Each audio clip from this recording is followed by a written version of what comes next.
There really were two Dumbledores in this world, Albus and his brother Aberforth. The name on the headmaster's office door had been Albus Dumbledore's, and the man now standing before Cyrus claimed to be Albus as well. Cyrus did not dare act rashly. Only one question throbbed in his mind. Has he discovered me or not yet? Cyrus was under the invisibility cloak, one of the Deathly Hallows, a cloak even death could not see through. In the original story, when Harry hid beneath it, not even Voldemort detected him. Maybe Dumbledore had genuinely not noticed. Cyrus clung to that last scrap of hope. He soon learned why people called Albus Dumbledore the most powerful wizard in the world. "Good evening, Tom," Dumbledore said. "Or perhaps you don't dare show your true face. There are many things I should speak with you about. Also, do you have something you shouldn't on you?" Behind his half-moon spectacles, Dumbledore's blue eyes were fixed on where Cyrus stood. Cyrus forced his calm into place. He'd promised two very energetic students he'd help them retrieve some things, he said lightly. Among them was a cloak, Harry's father's. It would be better to return it to him, wouldn't it? At that moment, Cyrus realized he had been found out. Panic flared, but he kept his expression steady. Dumbledore was not omniscient. The weaker Cyrus could make himself appear, the more likely he could bluff his way out. Truthfully, telling Dumbledore that he was Tom Riddle would be pointless. Dumbledore would not believe such nonsense. When Cyrus shrugged off the cloak, Dumbledore's pupils narrowed. "Surprised?" Cyrus mocked. "Didn't think I would truly resurrect? You thought you had the upper hand, but you were wrong. Harry Potter and Ginny Weasley are both dead by my hand. You could have stopped it, but you didn't." Dumbledore fell silent. For almost a year, he had had chances to prevent trouble, and he had held back, hoping to test Harry, to let the boy grow brave enough to confront Voldemort. The burden had been heavy. He had let events unfold. He had not expected. A prick of doubt stopped the rush of self-reproach. According to what he knew, Harry had only recently entered the Chamber of Secrets. There had been no opportunity for him to meet Tom Riddle, so how could Tom be sure Harry was dead? The basilisk was one possibility, but Dumbledore had left Fawkes as a safeguard. The more he thought, the more likely it seemed the other was lying. Dumbledore recognized the old Tom's verbal assaults, aimed to unsettle an opponent. There was no point continuing to parley. His wrist flicked like a cracked whip. A series of crisp cracks echoed through the shrieking shack as a golden spell leapt from his wand, brighter than the sun. It carved a vortex of air that made the building shudder. Cyrus's hair rose on end. He threw up a silver shield. The golden bolt smashed into it with a sound like a struck gong. The shield shuddered, then spidered with cracks. Boom! The shield disintegrated. Cyrus stared. Dumbledore's power outstripped anything he had expected. Cyrus reminded himself that his current magic could not match Voldemort at his peak. He needed a way that might spare him a worse fate than death. Dumbledore's mercy, perhaps, would mean imprisonment rather than execution. He lashed out with a green curse, several Avada Kedavras, but Dumbledore dodged them all. The green bolts struck the shack's walls, leaving charred marks. Dumbledore glanced at the scorch marks, an uneasy thought forming. The killing curse's force was weaker than it should have been. Tom Riddle's Avada Kedavra at full strength could shatter stone. Could it be the caster had no real murderous intent? The idea startled him. If Tom lacked a true murderous will, then something else was wrong. Perhaps Harry had become the darker force now. The thought cut cold. He forced himself back to clarity, snapped his wand, and whipped his arm as if swinging a lariat. A thin, long rope of flame shot from the tip and unfurled like a noose. Cyrus, too, was skilled with fire. He seized control. The rope coalesced into a huge serpentine blaze that burst through the rotten boards of the shack. Fiendfire spread. The snake reared and hissed as it advanced. Simultaneously, Cyrus fired another spell through the wall of fire toward Dumbledore. The headmaster reacted like a wrestler, waving his wand in a wide, grappling motion.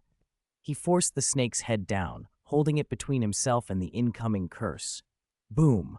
The flames erupted, blooming outward like a savage, blazing flower. Any observer peering from the headmaster's office window would have been drawn by the inferno's light. Taking advantage of the confusion, Cyrus tried to apparate. His body blurred as if being sucked down a drain, then snapped back where he had been. Did you think I wouldn't have set an anti-apparition charm here, Tom? Dumbledore asked calmly as he walked through the blaze. The fire seemed to shudder from him. A charred path opened beneath his feet. You should surrender. Azkaban will be a suitable place for you. Cyrus's heart thundered, but he had no wish to go to Azkaban. He braced himself. The battle was far from over. Thanks to everyone for the lie reward. I love you all. Also, some of you thought I planned to update on Monday. No, I'll be updating normally these days, not less. Rest assured. 82. My name is Cyrus. I don't want to go to Azkaban at all, Dumbledore. Cyrus studied Dumbledore's expression. The old man seemed unnaturally confident. It wasn't hard to see why. Cyrus's current magic, formidable though it was, compared only to the power Voldemort had right after leaving Hogwarts. It was far inferior to the potency of the Elder Wand in Dumbledore's hand. The moment they'd first crossed spells, Dumbledore had likely sized him up completely. Right now, leaning into that confidence might be Cyrus's only chance. He stopped attacking and let his hands drop. Dumbledore raised an eyebrow. What trick are you playing at now, Tom? The tone was light, almost amused, and the tension between them eased. Dumbledore looked at him less like a mortal enemy and more like a mischievous, overconfident student. Cyrus produced the Marauder's map and traced a finger across the blank parchment. This is certainly a powerful piece of magic, isn't it?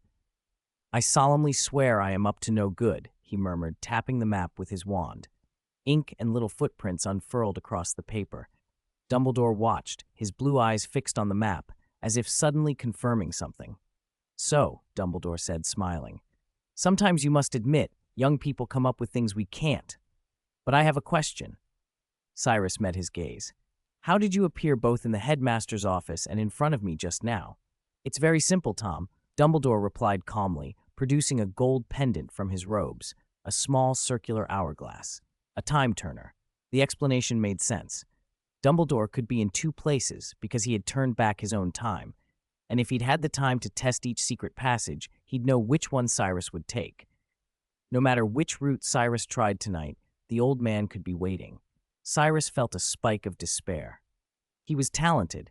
Perhaps Dumbledore had been modest, but he wasn't the Dark Lord at the height of his power. He didn't have enough time. Dumbledore had the greatest magic, the Elder Wand, the advantage of timing in place, informants everywhere, and a time turner. What could Cyrus use to counter that? Then he noticed at Dumbledore's feet a small snake, no thicker than a finger, sliding forward, the basilisk. Cyrus had made it move the moment he picked up the Marauder's map. Dumbledore's eyes had been on Cyrus's hands. He hadn't seen the unremarkable little snake slip from beneath Cyrus's robes. This was likely Cyrus's last chance. Even Dumbledore, human as he was, couldn't be entirely immune to a basilisk's magic. The tiny snake suddenly bulged, growing until it filled the room. In an instant, it reclaimed its true, enormous form. Before anyone could react, two eyes larger than moons turned toward Dumbledore. The basilisk's massive body cut off Cyrus's line of sight. Cyrus didn't hesitate.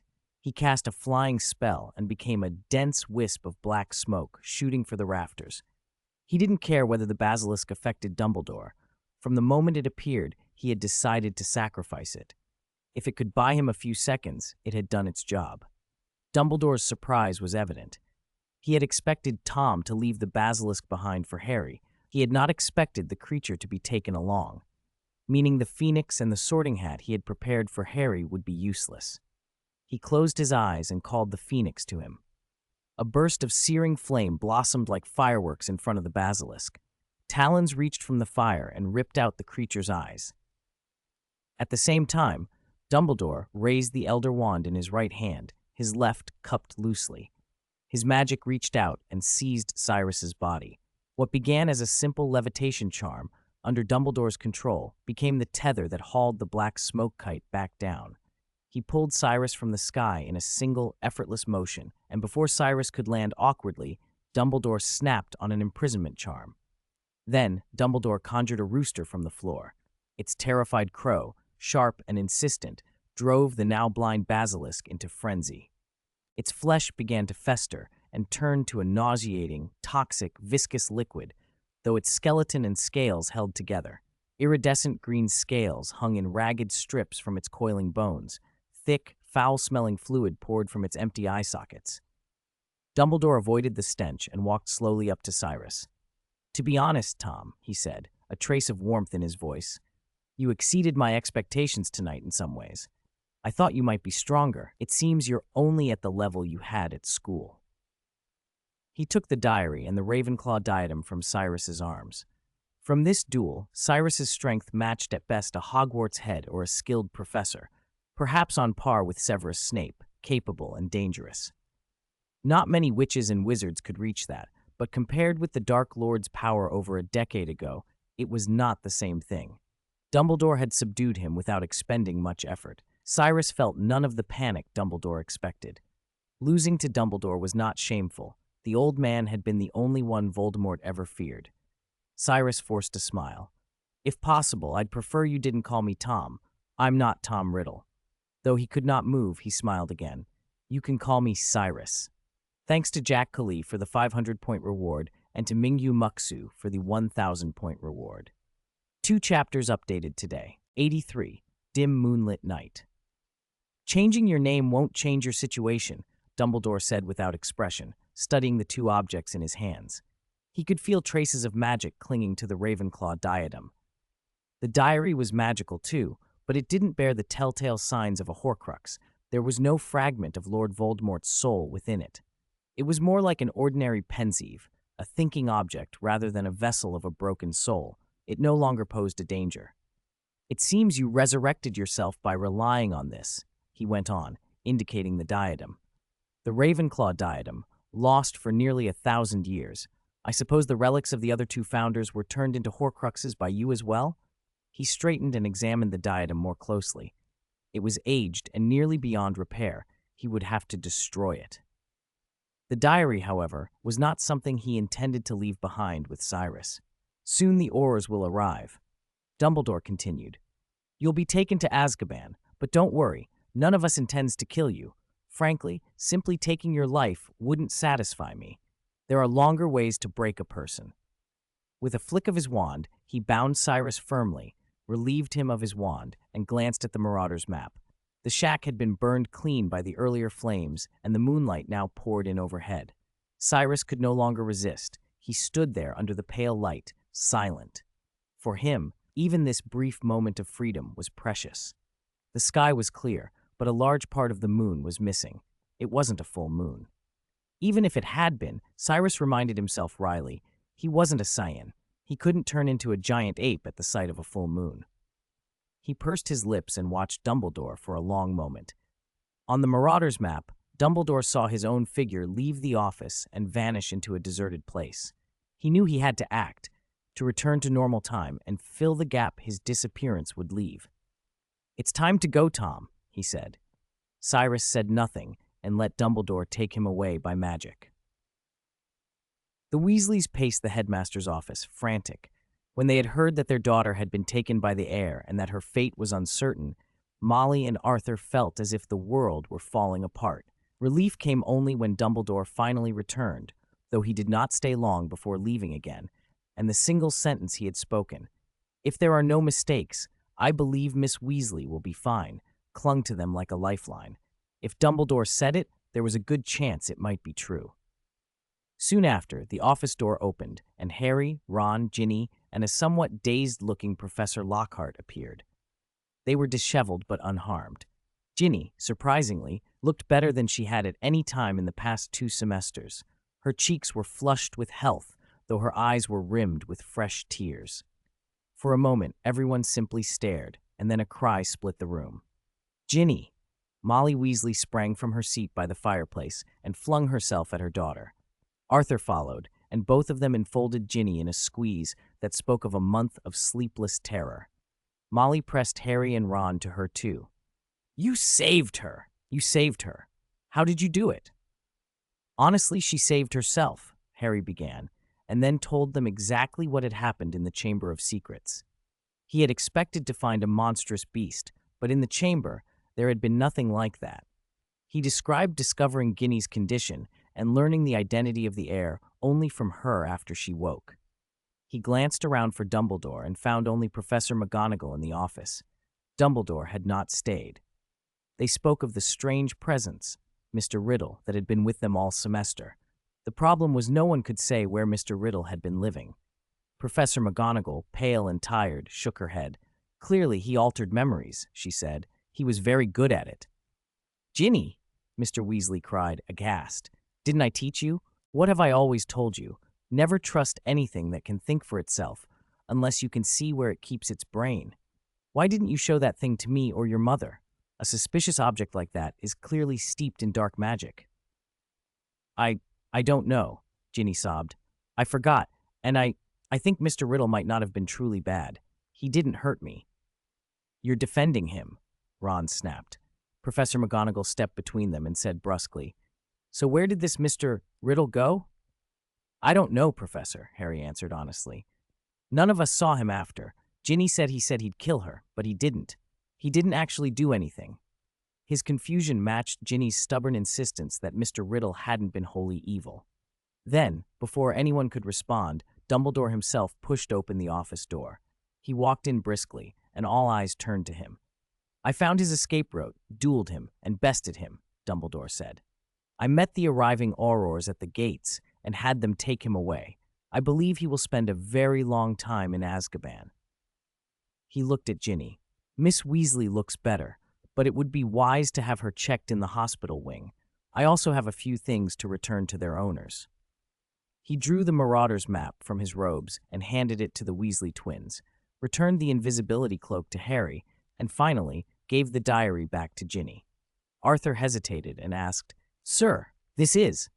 It belonged to Riddle, Dumbledore said. Something rather like a pensieve, I think. I believe Mr. Riddle owes Miss Weasley some recompense for what she has gone through. Don't worry, this book is harmless now. He smiled reassuringly. Harry bit his lip. Professor, could it be that Mr. Riddle wasn't really so bad? He asked, hesitant. Harry, why would you say that? Ron blinked, incredulous. Have you forgotten, Hermione? Have you forgotten that he meant to put Ginny in danger? But the basilisk didn't actually kill anyone, Harry protested. Maybe he was trying not to. I don't know. Maybe he didn't want to kill. A pleased, almost wistful expression crossed Dumbledore's face. An interesting theory, Harry. It stems from your kindness, your tendency to assume others are like yourself, but your deduction about Riddle is very far from the mark. He drew a slow, deep breath, and the room waited.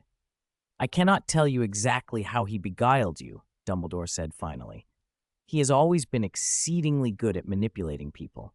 50 years ago at Hogwarts, I taught him personally. He was perhaps the most brilliant student the school has ever seen. He left school and traveled widely. His path took him deep into the study of the dark arts. He associated with the worst elements in our world, underwent dangerous and unnatural transformations, so much so that he became unrecognizable. Then his gaze swept the room, grave and steady, as if weighing his words. He changed his identity into one we all know.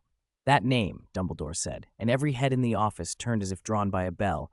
Tom Riddle. He let the pause lengthen until the syllables landed. That's right, Tom Riddle is Lord Voldemort. Time seemed to stop in the headmaster's office. Harry felt the color drain from his face as realization burned through him. He could scarcely believe that he had hesitated to judge the very man who had, in fact, killed his parents 11 years ago. Cornelius Fudge had been swamped these past few days, but at least there was one piece of good news. The troublesome heir had finally been caught. In truth, the boy had been in custody for nearly half a month, but all the trial formalities were only completed today. His name, Tom Riddle. Fudge found the whole affair absurd. According to Dumbledore's explanation, this Tom Riddle should have been from 50 years ago. Yet when the prisoner had been marched past him that morning, Fudge had been struck, not by ferocity, but by how young and handsome the boy looked. He was clearly still a student. How could he be someone from half a century ago? Still, a check of Hogwarts' old graduation rolls did show a Tom Riddle from 50 years earlier. There was, however, no proof that the boy in custody actually was that man. The prisoner had said nothing but Cyrus, refusing to speak further. He neither protested his treatment nor confessed to any crimes.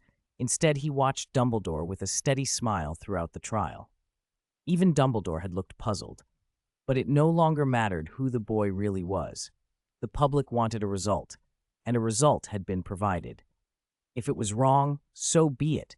Dumbledore had signed off on it, and that was enough for most people. Fudge settled back into his office, relieved to have one less problem on his desk. No sooner had he sat than there was a knock. "Minister," Miss Umbridge said in that saccharine tone she wielded like a weapon, "you have a visitor." "Visitor?" Fudge frowned. He had not expected anyone else today. "Who?" "Lucius Malfoy." Umbridge's hand lingered on the doorknob. She sounded almost gleeful. Fudge sighed inwardly. He knew what that meant. "Show him in." The door opened, and Lucius Malfoy swept in, pale, immaculate, cane in hand, air full of confident entitlement. "Long time, Minister," he drawled. "I imagine this is about the reports that I threatened and cursed other governors. They're making such a fuss, terribly inconvenient." Fudge went into practiced alarm. "That is a concern." Malfoy strode to the desk and flung a heavy bag of galleons down with a calculated thud. "But what I really want to know, Tom Riddle, was he really caught and taken to Azkaban?" Fudge seized the bag like a drowning man clinging to a raft and smiled. "Dumbledore himself brought him in. How could it be otherwise? Mr. Malfoy, the so-called intimidation was blown up into something it wasn't. It would be ridiculous to convict you on that basis.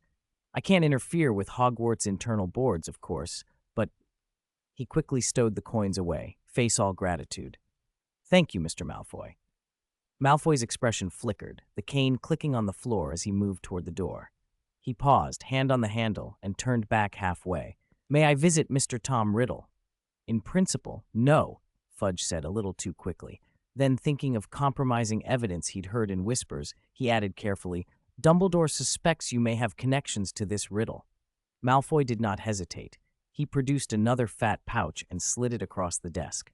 Fudge's fingers rubbed together, helplessly greedy. "I heard, too," he said breezily, "that Mrs. Malfoy has relatives in Azkaban. Why not visit them? I don't think anyone would object." "Thank you for your guidance, Minister." Malfoy snapped the pouch shut and bowed slightly. He left the office with his usual measured grandeur. Outside the ministry, Narcissa had been waiting anxiously.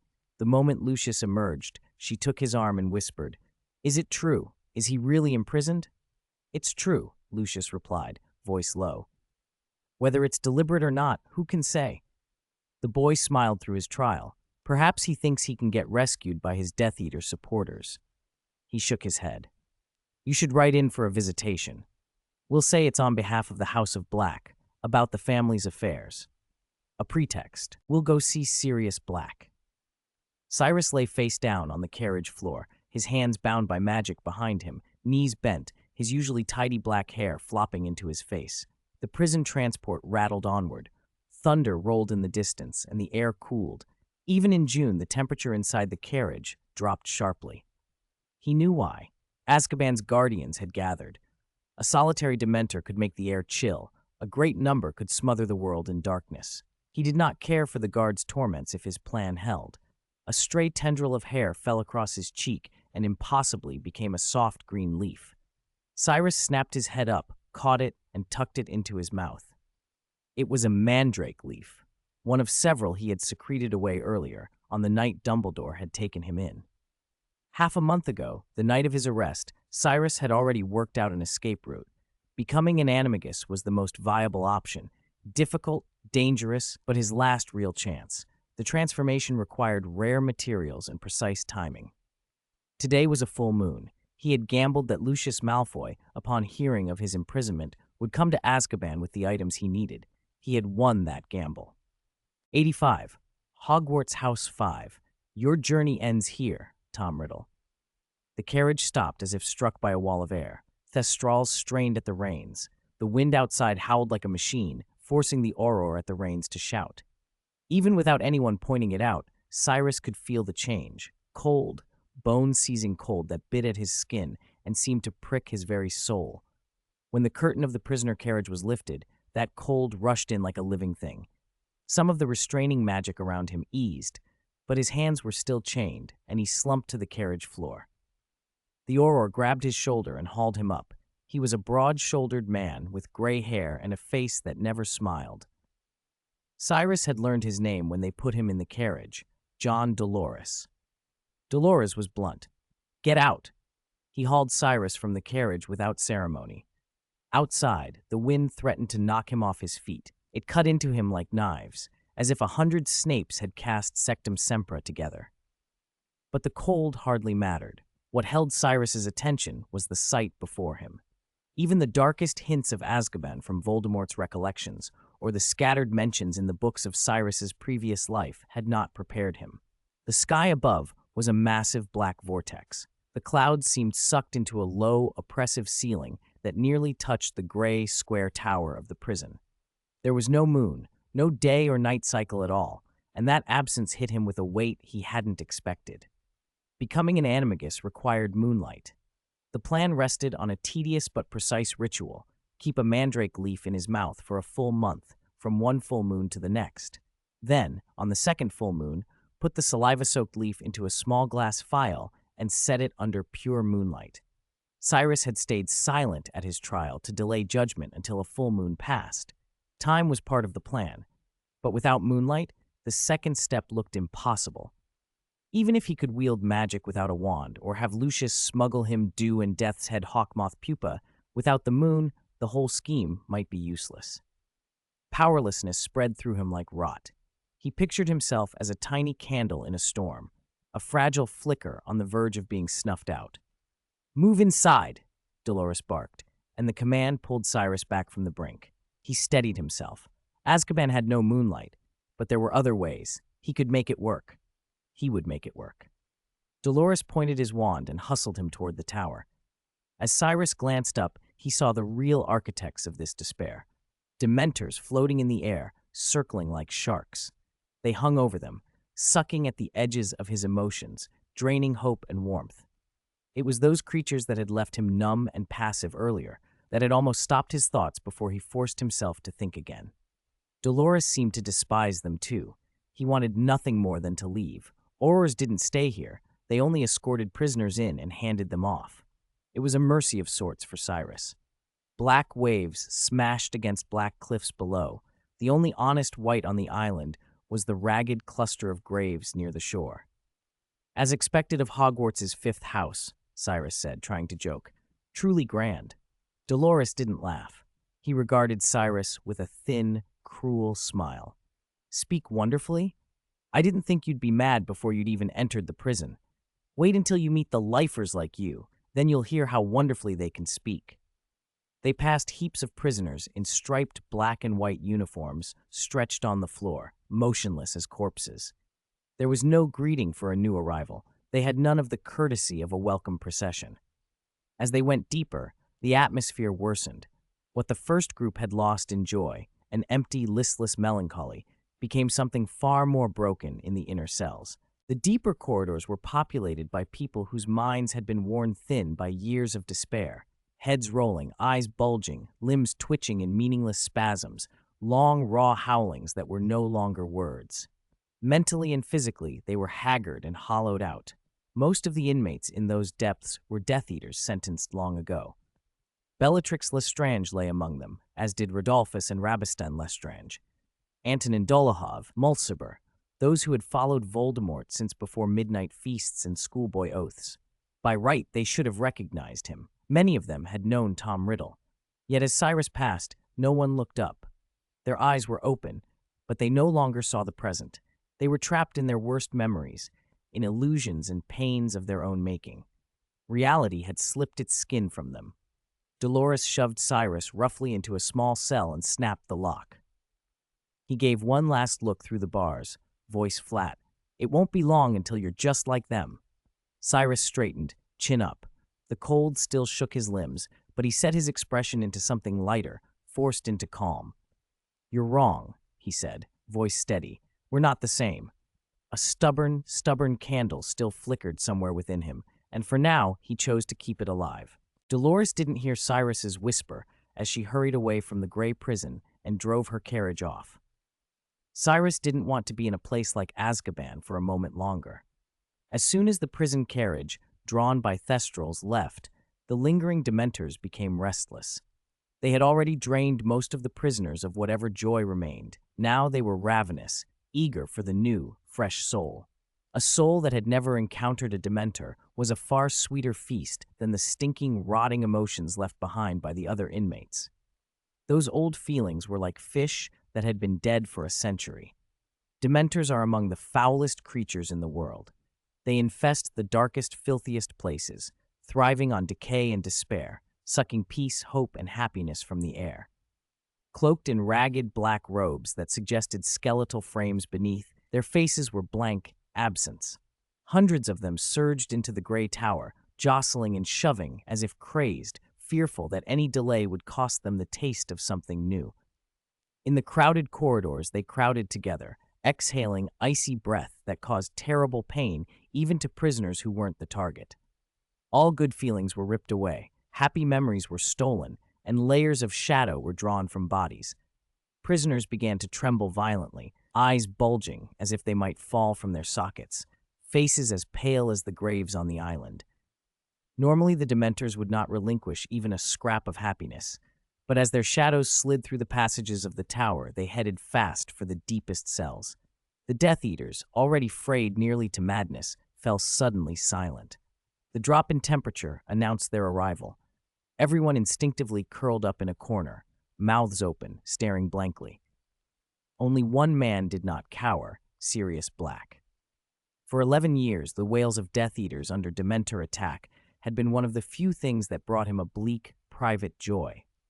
It was a pity his movement was limited. He could not see the sight of those hated men, broken and terrified. He could have transformed into his animagus. A dog's paws could go where chains could not. A dog's body could slip past iron bars, and even Dementors had little interest in animal emotions. But he had come here not to escape punishment, but for atonement. He only used the animagus form in the most desperate circumstances. Otherwise, he resisted with sheer will. Tonight, he wanted to see how long the newcomer could last under the Dementors before losing consciousness. Rows of Dementors passed in unison, the new scent drawing them almost to the exclusion of the others. Even from a distance, the sight was enough to brutalize a person. It would be too easy for those creatures to kill. For their own survival and long-term feeding, they usually spared a little suffering, but mercy was not their nature. Sirius felt no sympathy. Anyone who had ended up in Azkaban, sentenced to life, probably wasn't a good person to begin with. Still, he waited for the expected wails. After a long while of silence, he grew puzzled. Could the newcomer have simply fainted? Then something astonishing happened. The forward line of Dementors, which had been surging, broke. The creatures in the front recoiled as if they had met their own terror. Those in the back continued to push, unaware, and the corridor became a chaotic jam. Sirius had never seen Dementors panic like this. It was as if a wizard had encountered Voldemort, or an acromantula a basilisk. Curiosity drove him to the iron bars. He pressed his gaunt face against them. A bone-deep cold assaulted him, his hands nearly frozen to the metal. He barely felt it. Pain had long since become a familiar ghost. At the corner of his eye, he saw a wash of silver light. It flowed like moonlight, broken across clouds, like the damp morning mist that drifts through the forest in autumn. Joy swelled in him, sudden and immense. Memories he had shut away poured back. Happy days at Hogwarts, mischief with James, harmless pranks, autumn mists over the Black Lake, winter ice and skating, nights when the four animagi ran wild and free across the grounds. Tears came to his eyes. How long had it been since he'd felt such things? Joy in him was always edged with pain, betrayal, hatred, sorrow, self-reproach, but for a moment the warmth was pure. When he snapped back to the present, all the Dementors in Azkaban were gone, and his body felt warm for the first time in years. Patronus charm, he said hollowly. Yes, a Patronus. At some point, Cyrus had moved to stand before Sirius's cell. He watched the tearful, dejected man and spoke softly, almost as if reciting a verdict. Sirius Black, the most fanatical Death Eater under the Dark Lord, who betrayed his closest friend, James Potter, who used dark arts to kill Peter Pettigrew and 13 Muggles. Who are you? Sirius lifted his head. He did not let his guard down just because someone had managed a Patronus. A wizard who could penetrate Azkaban was not a harmless visitor. There was no point in defending himself now. If he had wanted to clear his name, he would have done so 11 years ago. Even though Peter was dead and could not testify, Dumbledore might have believed him then. But what would it matter? James and Lily would not come back. And even if he had been innocent, his own culpable cleverness had set events in motion. The tragedy, if anything, had been born from his mistakes, and so the label of murderer felt, in some strange, bitter way, not entirely undeserved. Who am I? They call me Tom Riddle, but I prefer Cyrus. Cyrus, like Sirius, wore the black and white striped uniform of Azkaban, but it somehow looked more like the coat of a warden on him than the garb of a prisoner. He didn't look like someone trapped here. He looked like someone in charge. "I know who you are, Sirius," he said. Sirius laughed and dropped to the floor as if he'd heard a private joke. "Ha! Every witch and wizard in Britain knows me, the Dark Lord's most deranged minion." "You're not," Cyrus said quietly. "You never betrayed your friends. Peter Pettigrew was the traitor. You didn't defend yourself at your trial because you wanted to atone here in Azkaban, didn't you?" For the first time since Sirius had been thrown into the prison, a spark lit behind those murky, hollow eyes. "Who are you, really? Who told you any of this?" "It doesn't matter who told me. I can tell you something else. If you'll do me a favor, break. It's simple, and no one will be harmed because of it." Cyrus met Sirius's gaze calmly. "Please." "I don't care what your secret is," Sirius snapped, without a second thought. He had no wish to be entangled with a stranger in a prison. Who knew what motives hid behind that face? He dragged his chained leg away from the bars and edged back into the shadows. "Or you can stay here and do nothing," Cyrus said, voice low, "when you could leave and try to make amends for that child you are godfather to. You could give him a home. You could be a family." Sirius, the name lit Sirius up for a moment like a star, then went out. He twisted the words into a question. "What can I do?" "Do you think that child would willingly follow someone who caused his parents' deaths? He'd be better off without me. Hagrid took him to Lily's relatives. They'll raise him." "You don't know the life he's led," Cyrus said. "Harry's probably no better off than you.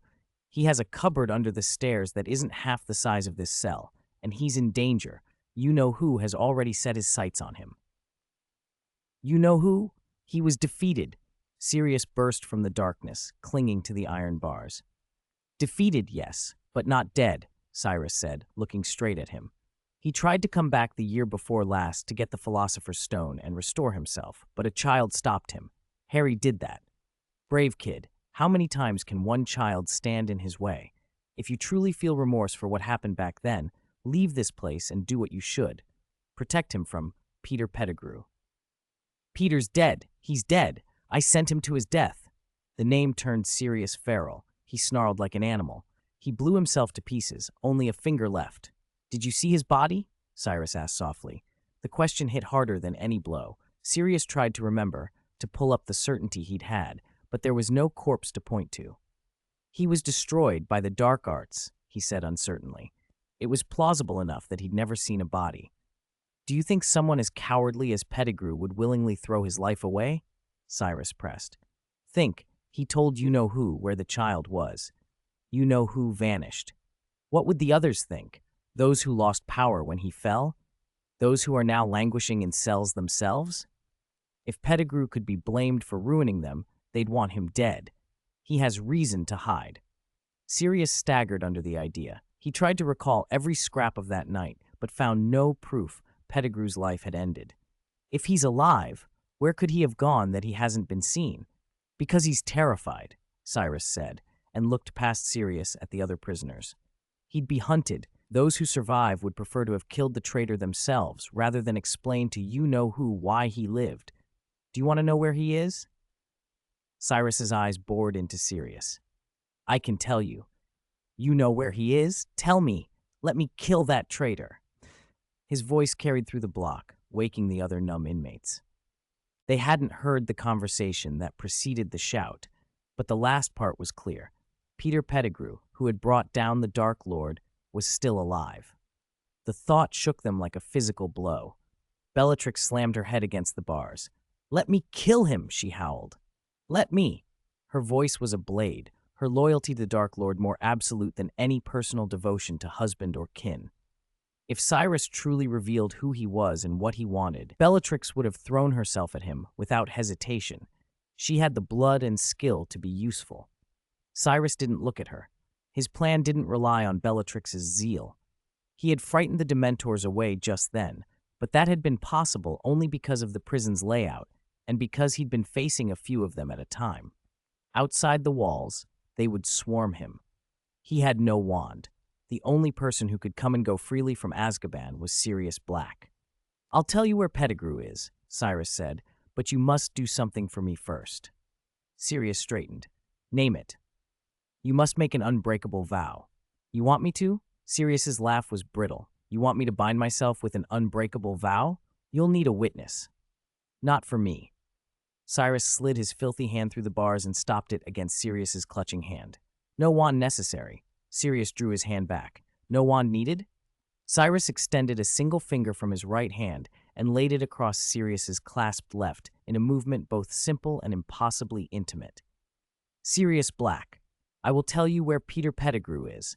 When you leave Azkaban, will you retrieve a few items for me from Lucius Malfoy?" "Lucius Malfoy?" Sirius frowned. He was wary of anything connected to the Malfoys. "Why would you want anything of his?" "You must promise no one will be harmed because of this," Cyrus said. "And the task is not to harm anyone. Can you promise that?" Sirius stared. For a long heartbeat, he searched Cyrus's face, looking for deceit. Cyrus met him without flinching. "I promise," he said. "My task will not, by intention, harm anyone." A thin tongue of fire sprang from Cyrus's fingertip, hot, red, and like a jeweler's wire. It coiled around their joined hands, and a searing heat bit skin and bone alike. The binding burned like iron branding, and Sirius felt something intangible and irrevocable seal between them. "All right, then I agree." Sirius's voice was impatient with the need to act. The second mark took hold, clamping their arms together as if with molten iron. "Do you promise that everything you tell me about Pettigrew is true?" Sirius demanded. "I promise." Cyrus's nod was small and steady. He continued, speaking the next part of the vow. "You must promise not to reveal any information about me to anyone until you complete my task, and not to ask anyone about me." "I will not tell anyone," Sirius said, finishing the vow. His voice was hard, absolute. "I will not ask about you. I'll do what you ask." Cyrus's fingertip cooled, the small flame dying away. The pact sat between them, like a thing of iron and oath, binding and unbreakable. A Patronus charm? Tom can actually produce a Patronus? Dumbledore sat in his office, the letter from Fudge still in his hand, surprise plain on his face. The Ministry had sent the note. It had a whole department that dealt with Dementors. A few days earlier, the head of the Dementors had lodged a complaint. He claimed that a prisoner, driven off by a Patronus, had been allowed into Azkaban with a wand. The Ministry had re-inspected that prisoner, Cyrus, and had then confirmed the unsettling thing. The apparently young wizard could perform some magic without a wand. Viewed that way, Cyrus looked even more like an heir to Salazar Slytherin than before. Because Dumbledore had kept a close eye on Cyrus all year, Fudge had written to him immediately, anxious that a man who could drive Dementors away might escape Azkaban. The minister begged Dumbledore to come and reinforce the magical restraints on Cyrus. Even if the Dementors could be driven off by powerful magic, they would not tolerate being denied access to the prison. Fudge was frantic.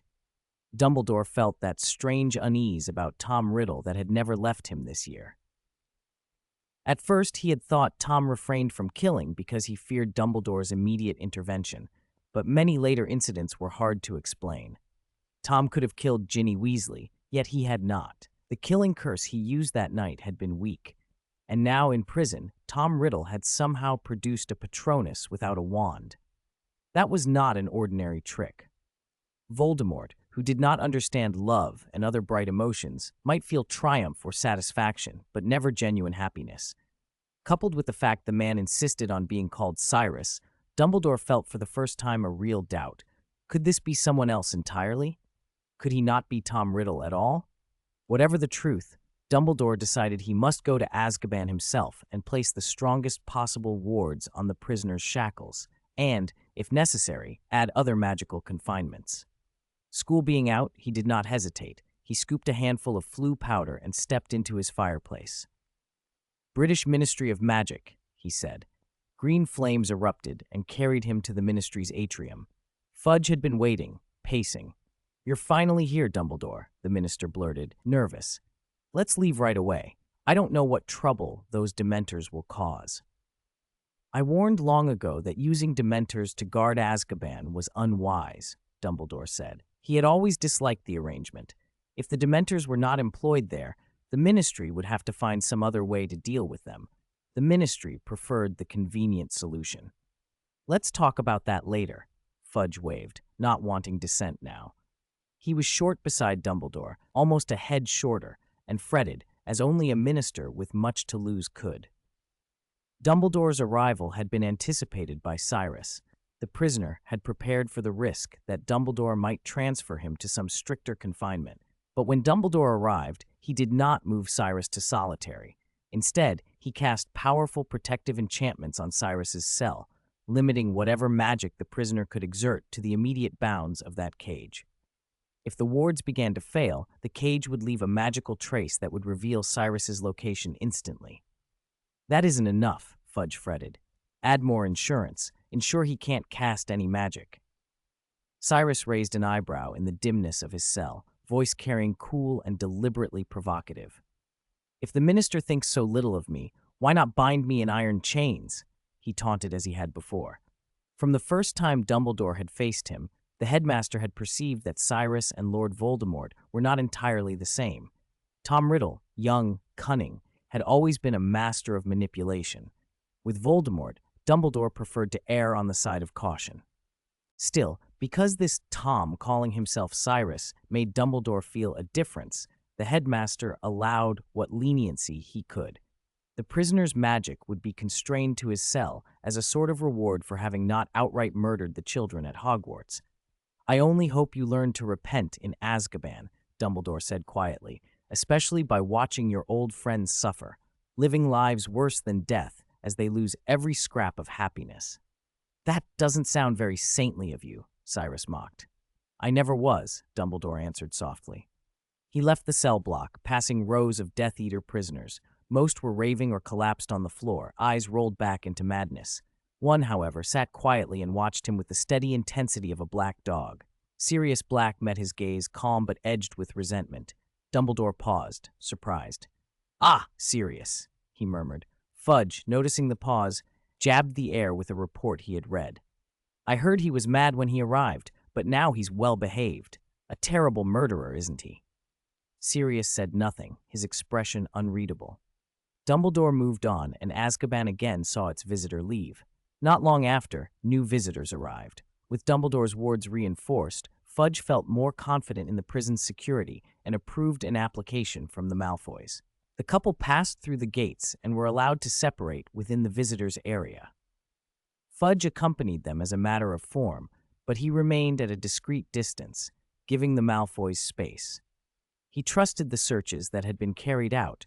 No items that might help an escape had been found on their persons. And Dumbledore's personal spell still guarded the notorious Tom Riddle cell. Narcissa Malfoy's eyes were strained as she leaned into the barred enclosure, gaze flicking intently to the man within. She spoke with an urgent, almost pleading formality. Sirius, I hope you will hand over the House of Black's Gringotts key. You've been sentenced to life imprisonment. I am a legal heir to the House of Black. The inheritance should be turned over. Sirius only grinned, a cold, humorless laugh. He had once made a temporary arrangement, an uneasy truce, with the Malfoys and the man who called himself Cyrus, but that did not make him fond of the family. Give the Black inheritance to the Malfoys? He said. You must be mad.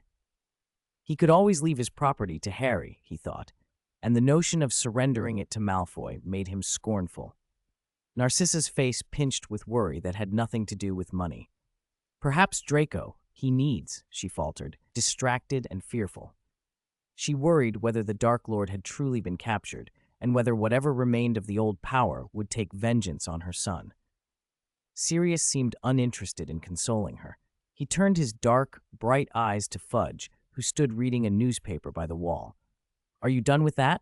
Sirius asked. If you are, why not toss it this way? I'd like to try some of the crossword puzzles. It's dreadfully boring in here. There was an interesting fellow a few days ago, but unfortunately, Fudge, impatient, flung the newspaper toward him. It landed across Sirius's knees. The exchange was petty and small against the larger danger still looming outside the prison walls, but in Azkaban, small defiance kept a man sane. "You're finally here, Lucius. I knew I hadn't misjudged you." Cyrus was lounging against the stone wall of his cell, deceptively at ease. In truth, he had been uncertain whether Malfoy would come. If he hadn't, he had already planned to send Sirius. Lately, Cyrus had spent most of his time submerged in memories. Though he was no longer a Horcrux, he still possessed the diary's pensieve-like ability to sift through recollections. "Master." Lucius knelt on the cold floor before the bars, head bowed and anxious. He didn't ask questions, he only waited for orders. "I need one more thing from you, Lucius."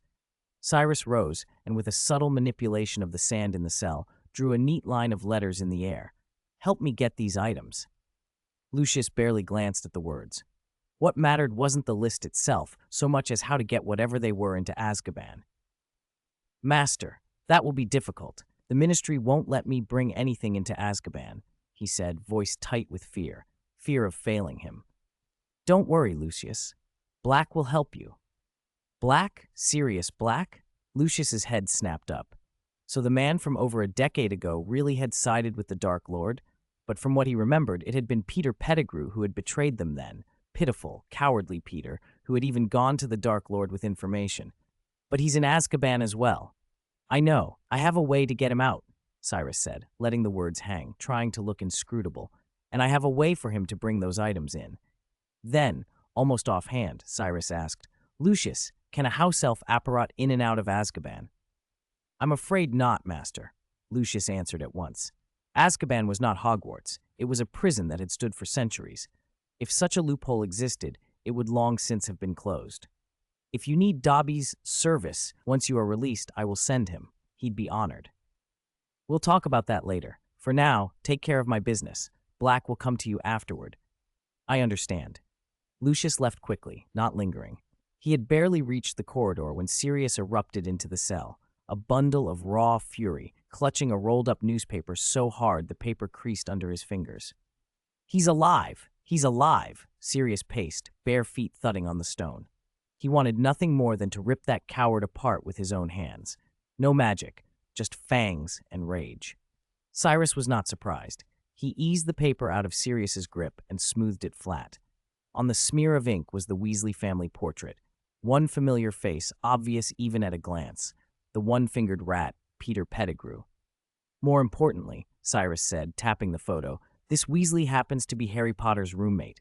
For 2 whole school years, Harry has been in danger. Luckily, Pettigrew has been cautious and hasn't acted rashly." Sirius hardly heard him. His eyes were bloodshot. He shouted incoherently, "I'm going to kill him! I'll tear him to pieces!" "Of course," Cyrus said quietly, "but don't forget what you promised me. If you rush off, you might not live long enough to do anything, and that rat will take the boy to the Dark Lord." The threat sobered Sirius as if doused with cold water. He feared not death so much as failing to avenge himself and to protect Harry. "I'll do your task first." "No rush. Bring the items Malfoy gives you back here before the next full moon. In the meantime, if you have time, go to Privet Drive. See how that poor boy is doing." Cyrus's voice softened with a kind of pity. It's almost obscene, the way wizards celebrate the day he lost his family. Grief closed around Sirius.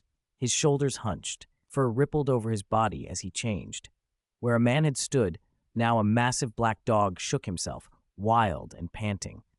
He snapped at the newspaper, intent on tearing it apart, but Cyrus stopped him with a gentle word. "You're leaving, so leave that with me. Crosswords are excellent for passing the time." Cyrus even frowned into a spell and muttered, sealing the paper against damp and filth. Then he set to work, weaving a few waterproofing charms and other discreet protections so Sirius could cross Azkaban's thresholds more easily.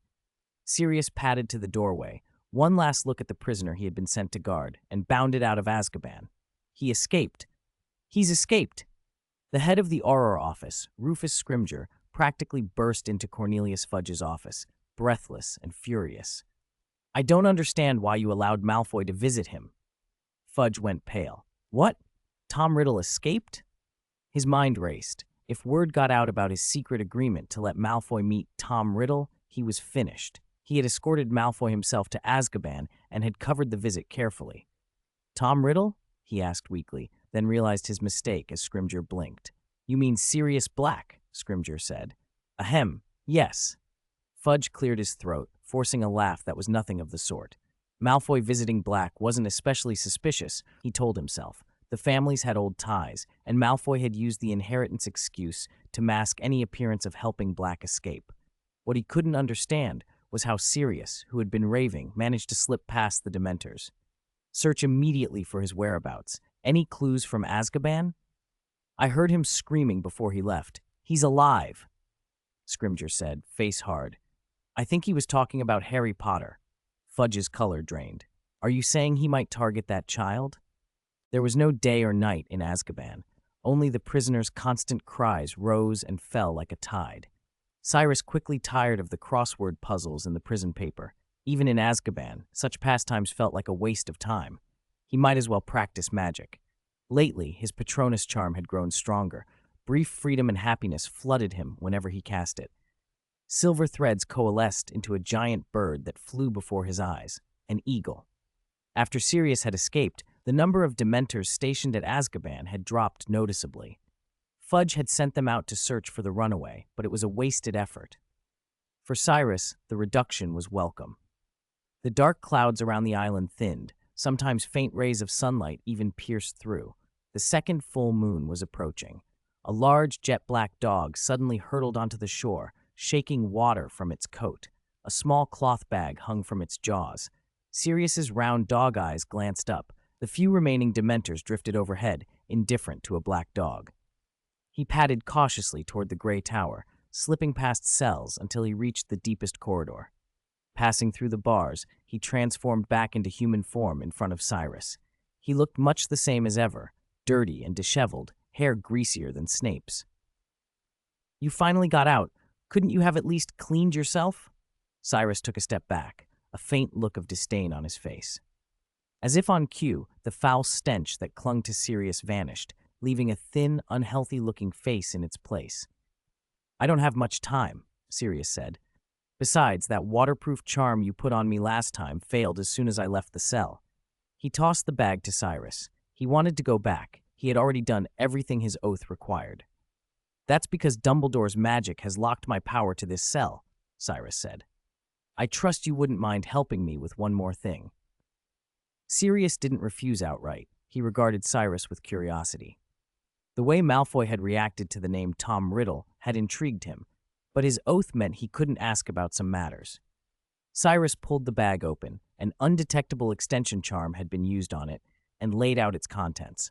A wand, a Nimbus 2000, a small transparent bottle, a vial of dew, a death's head hawkmoth chrysalis, and, most absurdly, a tiny bottle of Felix Felicis. The clear glass bottle held a few drops of golden potion. You mean to practice becoming an animagus here? Sirius said, incredulous. Animagus transfiguration wasn't easy. Wizards often spent years preparing. Certainly not something attempted in Azkaban. Cyrus picked up the wand and examined it. Yew wood, phoenix feather core, the same materials Voldemort's wand had used. Malfoy had had it specially made. It didn't feel as smooth as the wand in Voldemort's memory, but to a wizard of Cyrus's caliber, the difference was minor unless the wand was truly exceptional. Of course there's a problem, Sirius said. How do you expect to get the moonlight? That's why I need you. Cyrus spat out a mandrake leaf he'd been keeping in his mouth, the tiny battered thing protected by wards, then plucked a hair from his own head and handed it, along with the other items, to Sirius. I could have used these to break through the clouds myself, but Dumbledore's enchantment restrains me. My spells cannot leave this cell. You can. In exchange, Sirius prompted, I'll give you information. Cyrus's voice dropped. Not about Pettigrew. The Pettigrew thing was a favor already. About your brother, Regulus Black. Sirius went quiet. Surprise, a flash of sorrow, then a sneer. Regulus? Why would I want to know about that coward? Why would I care where some filthy Death Eater ended up dying? Cyrus met his eyes. What if he wasn't a coward? What if he was a boy who went astray and then found his way back?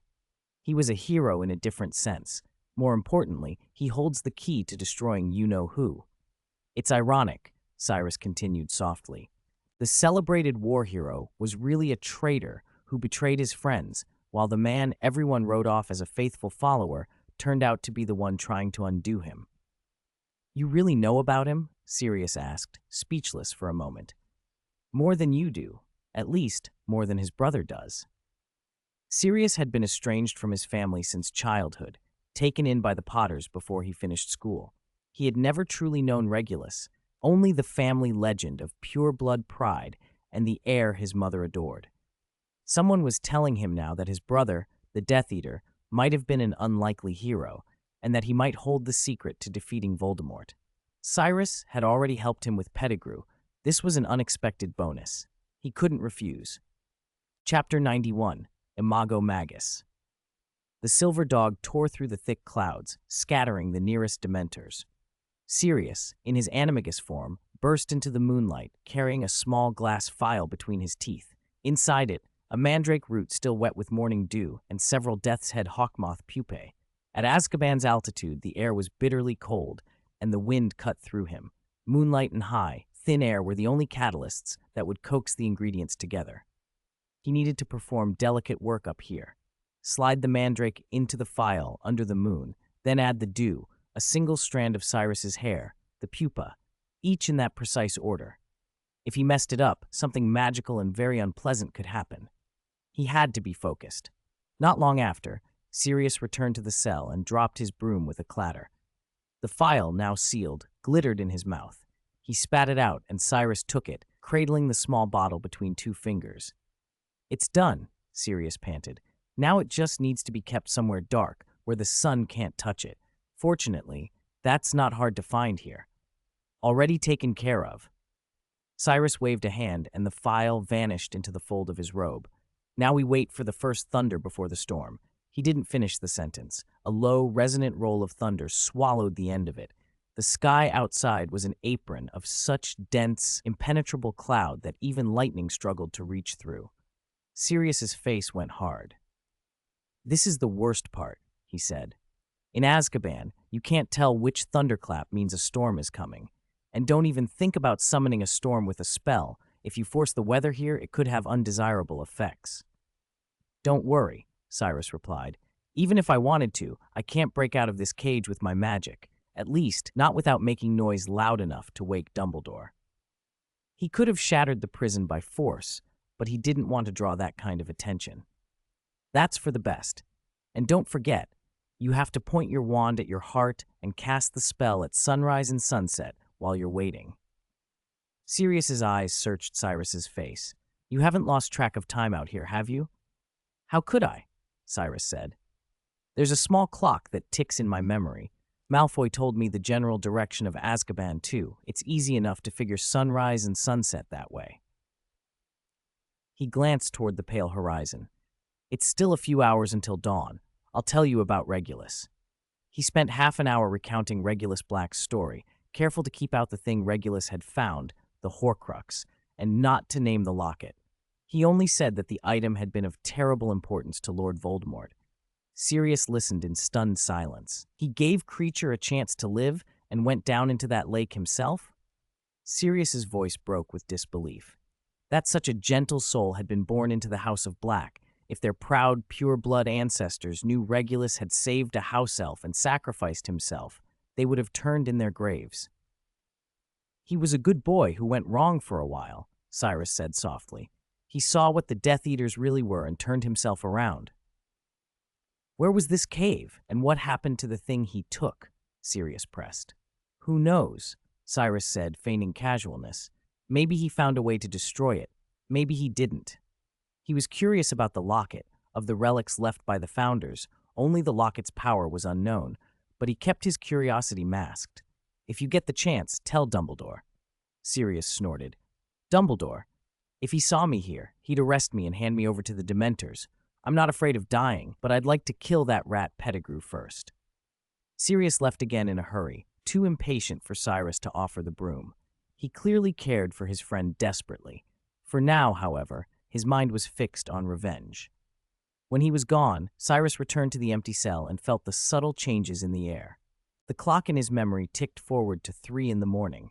Azkaban was out in the North Sea, and nights here in summer were short. He faced northeast, On that horizon, the clouds were already a touch lighter, but he still decided to take a small drop of Felix Felicis. Luck unfurled through him like warmth. Confidence replaced anxiety, and a sudden flash of inspiration struck as if cleaved by lightning. The animagus incantation everyone learned, amato, animo, animato, animagus, had rules. But what if they could be bent? What if the spell itself could be altered? The thought echoed, irresistible. Reason argued that Felix Felicis was not a cure-all.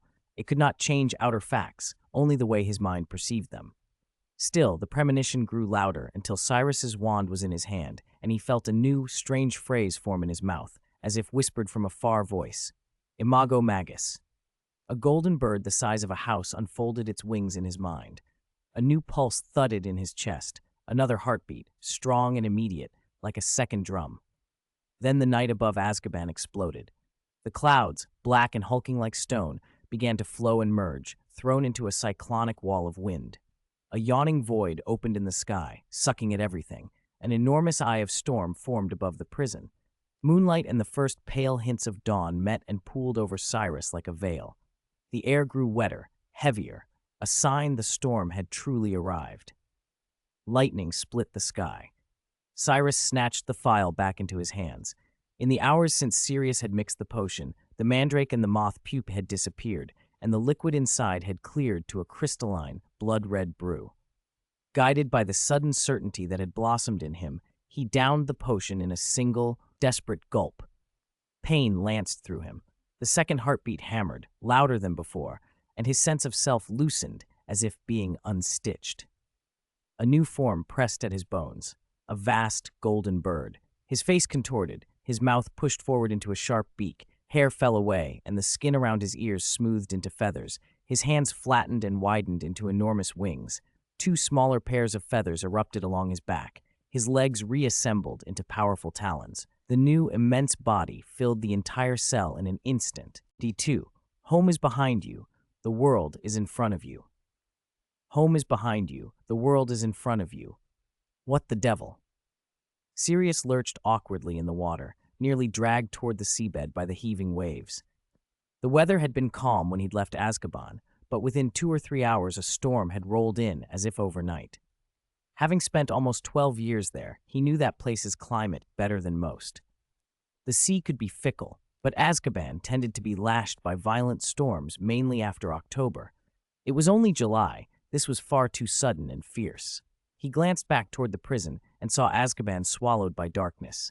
Black clouds pressed down to the water, lightning snaking through them. His gut clenched for Cyrus. "We finally set everything up, and we run into a storm on the first night," he muttered. "He probably won't manage Animagus now." Sirius tried not to let regret take hold. Animagus wasn't meant to be easy. Years of practice had been normal for them once. Mistakes were common, swallowing mandrake leaves, oversleeping and forgetting the incantation, losing track of sunrise and sunset during rainy days. "Besides, you're not afraid of Dementors," he told himself. "If I make it, I'll come back and help him, if I'm still alive." A jag of lightning split the sky. Sirius braced, then dove. Above the same storm, hidden in the heart of those churning clouds, a golden bird the size of a ship beat 3 pairs of wings and wrapped itself in lightning. Magic crackled off its feathers, and bolts struck down the Dementors swarming the prison like spears. That thunderbird was Cyrus. The spell that had burst into his mind had worked. Cyrus had achieved what no other wizard had, a true magical transfiguration into a thunderbird. This was not the failed quintet attempt, it was complete. Thunderbirds and phoenixes shared kinship. Classified by the Ministry as among the highest-level magical creatures, thunderbirds were perilous in their own right, on a par with dragons. With the form, Cyrus also inherited the creature's power. Calling storms and directing lightning felt instinctive, like breathing. A simple flap summoned thunderclouds. A thought made lightning fall like a hammer. He rode the wind like a dragon. His golden claws tore through the clouds and seized a Dementor. Nearly 100 of the creatures crowded the sky above Azkaban, but they could not breach the turbulent air and blinding lightning that protected Cyrus. Unable to approach his sacred form, they only watched as the great bird carried one of their kind away. Dementors had never been predators of beasts. they'd attacked only out of territorial reflex. Once the Thunderbird left their sight, they had neither appetite nor will to give chase. Cyrus soared until the air around him grew warmer, and the shadow of Azkaban fell behind. Below, the sea gave way to green mountains. Home was behind him. The world lay ahead. He folded his wings and began to descend. His posture shifted. The smaller pairs of wings on his back vanished first, and his body shrank so quickly the Dementor he'd held slipped free. His tail shortened. Rather than reverting directly to human form, he passed through a second form, an eagle, his animagus shape. The miraculous spell had not only produced an unprecedented animal transfiguration, it had granted him true animagus abilities. In that form, he felt another heartbeat, then a third, an echoing sign of the deep magic he'd pulled into himself. He had even used his small animagus body to slip through cell bars earlier. That was how Dumbledore had missed anything amiss. Just before landing, he unfurled into human form. He rolled on the grass and rose to find the prison uniform gone, replaced by the green robe he'd planned to escape in that night. There was one other change, minor but unmistakable. The tips of his hair had a faint gold sheen, and his pupils were sharper, more like an eagle's, giving him a long, bright gaze. Imago Magus had left its mark much as Animagus often did. The Thunderbird's traits had bled into his human self. It only enhanced his looks. Finally, free, he breathed. No one realized what it took for him to keep his calm that night in Dumbledore's presence. The headmaster was the most powerful wizard in their world. Cyrus had fooled him and slipped away. The Ministry, preoccupied with chasing Sirius and the Dementors, who lost interest in a meal they could not taste, would not notice his absence for some time. He could hide, study, even leave Britain if he chose. For the first time, the weight of resurrection and freedom lifted, and joy flooded him. A Dementor circling nearby seemed to sense that joy and was drawn to it. It descended without hesitation, and Cyrus felt the temperature nosedive as it approached. He lifted his wand without wavering. Expecto Patronum. From his wand burst a silver Thunderbird, crackling with electric light. It struck the oncoming Dementor. Claws of brilliance punched through the creature, and silver lightning tore it to ash. His Patronus had changed with him.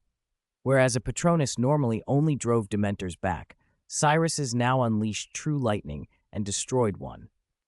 Watching the black smoke fall like cigarette ash, pride swelled in him. He had succeeded where others had failed. He had killed something that was supposed to be beyond killing. What else, he wondered, could he not accomplish now? The world was open beneath his wings. Volume 1, end. 93, from Riddle. Reminding the public that black is armed and extremely dangerous. A dedicated hotline has been set up, and anyone who sees black should report it immediately. The man on the television had a gaunt, drawn face framed by long, dirty, tangled hair. Compared to him, Harry felt almost tidy. The news about the wanted criminal, Sirius Black, had been on the air for weeks. It had been in the papers since the first day of the summer holidays when Harry returned to Privet Drive from Hogwarts. Uncle Vernon was perpetually fulminating about which prison Black had escaped from so he could phone the warden and complain. But tonight's bulletin was different. After the item on Black, the program surprisingly didn't switch to the usual dull shows about farming and fishing. Instead, the newscaster began to report on another escaped prisoner. It has been reported that another criminal, Riddle, has also broken out of prison. Authorities speculate that Black and Riddle may be accomplices, and both are believed to be armed and extremely dangerous. Harry, who had been frying an egg, froze. Hearing the name Riddle dragged him out of this muddy Muggle world and back into the world of magic in an instant, but the feeling that rose inside him was not joy. It was bewilderment. He had once thought of Tom Riddle as a friend. He had spent almost a term's worth of time with him in memories. And yet, this was the man who, 12 years ago, had killed his parents and had tried to kill him. In the last school year, the same name had been attached to the girl who had opened the Chamber of Secrets and the basilisk that petrified several people before Dumbledore, said to be the greatest wizard, caught the culprit and sent him to Azkaban, the wizarding prison. Hearing that Tom Riddle had escaped, Harry felt a confusing mix of emotions. Logically, he ought to be furious at the man who had killed his parents, but instead he felt almost glad for him. He had always found it impossible to reconcile the Riddle he had known in those memories with the shadow of Lord Voldemort, even though Dumbledore had warned that the man's talent lay in manipulating others. And what was going on with Sirius Black? How could a criminal from the Muggle world be connected to Tom Riddle? Or was it only a coincidence of names? Harry glanced up at the television. The Dursleys had owned a color set for years. On the screen, Tom Riddle looked every bit the image Harry remembered. Handsome, hair meticulously combed, a dark curl lying over his forehead, a half-smile that made him look in control. He was wearing a prison uniform, but he didn't look worried at all. His hair and clothes were immaculate. He looked less like a prisoner than like someone about to take up some new post. Perhaps he had always foreseen this day. Harry couldn't be sure. But one thing was clear. If Black and Riddle were accomplices, Riddle must be a wizard who had escaped custody. That at least explained the connection. No matter what, Harry thought he knew what tonight would bring. His friends Ron Weasley and Hermione Granger weren't so cut off from news of the wizarding world as he was. They'd spent a long time with Tom Riddle, too. If there was anything to be said, they would write. Besides, after midnight it would be his birthday. For 12 years, he had never looked forward to his birthday. Last year had been dreadful, but this year, as long as no house elf appeared to rescue him, perhaps he would get letters from his friends. He put the slightly burnt fried egg on his plate and watched the clock, waiting for the day to pass. Time crawled until evening, and then midnight came. He peered out of the window expecting something, but nothing was there. For a while he thought he wouldn't receive any letters for his birthday again. Then, an hour after he turned 13, under the pale golden moon, a large, awkward shape flew toward his house, beating its wings and growing nearer. Harry stood still as it descended. Then 3 more owls slipped into his tiny room. He was glad he had moved into this small bedroom last year, instead of staying in the cupboard under the stairs. Otherwise, he would never have imagined a night when so many letters arrived. 2 of the owls were from Ron and Hermione. The third came from Hogwarts and carried 2 envelopes, one from Hagrid and one from the school itself. The 4th owl he didn't recognize. The envelope was plain, unsigned, sealed with a badge that bore a majestic eagle. He meant to read Ron's first, but that unsigned letter seemed to have some sort of pull on him. His hand couldn't help tearing open the seal. If anyone versed in magic had been beside him, they might have tried to stop him from opening a letter of unknown origin to avoid being cursed. But Harry never thought such a thing would happen. He ripped the envelope and a greeting card fluttered out. The card was decorated with a flying Quidditch star. It was the first greeting card he had ever received, and it was about his favorite thing in the whole world. Joy surged through him. Dear Harry, happy birthday. I guess you must be wondering who sent you this, Harry, and I suppose you've heard the news about Tom Riddle escaping. That's right, I am Riddle. The letter was from Tom Riddle. Harry froze after the first few sentences. He had never imagined he would one day receive a letter from that name, much less that the writer would send a birthday card with a spell he had never heard of. For a moment he didn't know whether to keep reading. Oddly, there was no anger or disgust in him, only a small, strange happiness. Ever since he'd learned more about Tom Riddle, Harry had been struck by how much their lives resembled one another. He ought to have felt furious or frightened. Lord Voldemort had been responsible for so much pain, including his parents' deaths, and Harry's miserable life with the Dursleys was partly because of him. Instead, he felt a curious relief, as if he'd found a brother. It was a strange, unsettling feeling. Riddle seemed to see Hogwarts as home the way Harry did. The Weasley twins came to mind, always together, a pair. Harry couldn't bring himself to hate Mr. Riddle completely. Another reason was that Harry had already met Lord Voldemort at the end of his first year. That person had been weak, but still terrifying. He'd possessed a professor and almost killed Harry. It was only the protection his mother left him that had stopped Voldemort. Quirrell had barely touched Harry before turning to dust. Over the past 2 semesters, though, Harry had had many interactions with Mr. Grey. Riddle and the protective magic had never been triggered once. Maybe the charm no longer worked, or maybe Riddle had never meant him harm. In any case, Riddle had not actually killed anyone in those events. According to Hermione, the basilisk could have wiped out the whole school, and Riddle himself could have finished the job if he'd wanted to, but everyone who had been attacked was saved. Harry read on. Yes, I am Riddle. But actually, I prefer you call me Cyrus. Riddle or Lord Voldemort are all in the past, neither present nor future. As for the rest, it's mostly what the papers reported. It was Sirius Black who helped me out of Azkaban, but calling us accomplices is a stretch. We had a bargain. Our aims were different. On the other hand, you're going to have trouble again next term. Harry winced. Trouble had followed him for 2 school years already. He could picture Cyrus's smug expression as he wrote that. He didn't know what trouble Cyrus meant, though. Cyrus changed tack. I suppose you're wondering why I'm writing now. Besides your birthday, I want you to apologize to Ginny for me. Deceiving you was a last resort. The ink here looked smeared, as if Cyrus had paused long over an explanation, then decided against it. The letter went on. Let me give you a few pieces of advice. The divination professor you and Ron chose this term, Sybil Trelawney, though mostly a fraud, does have the gift of prophecy. If you can still trust me, and you ever hear a prophecy from her, write it down in that diary and tell me. Keep it from Ginny. I can't cope with her information bombardments. It's been nice to have some quiet days.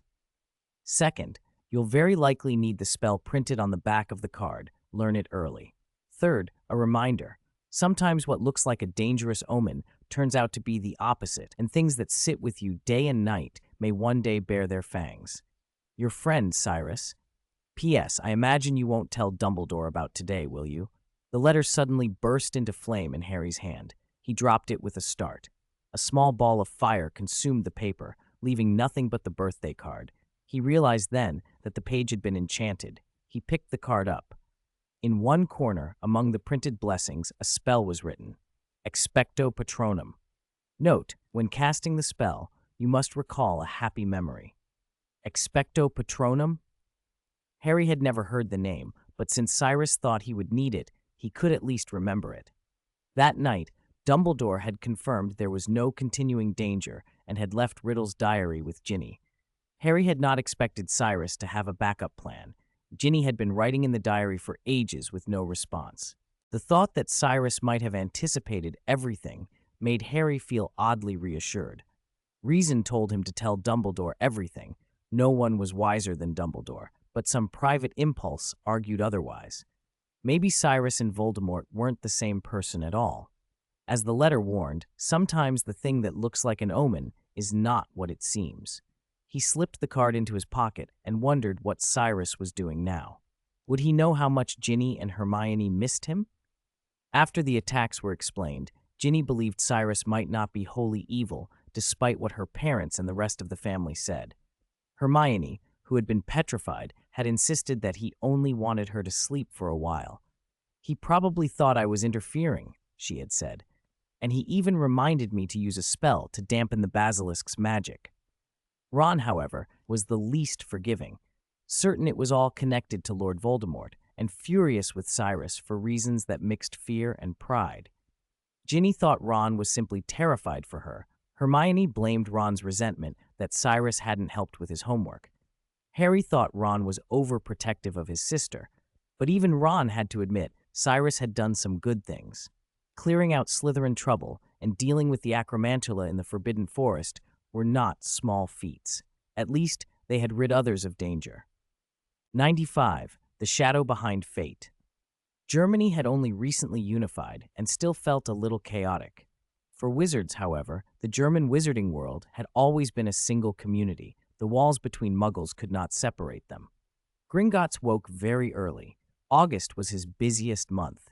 Young wizards who had received successive acceptance letters from Durmstrang would come with their parents to buy wands.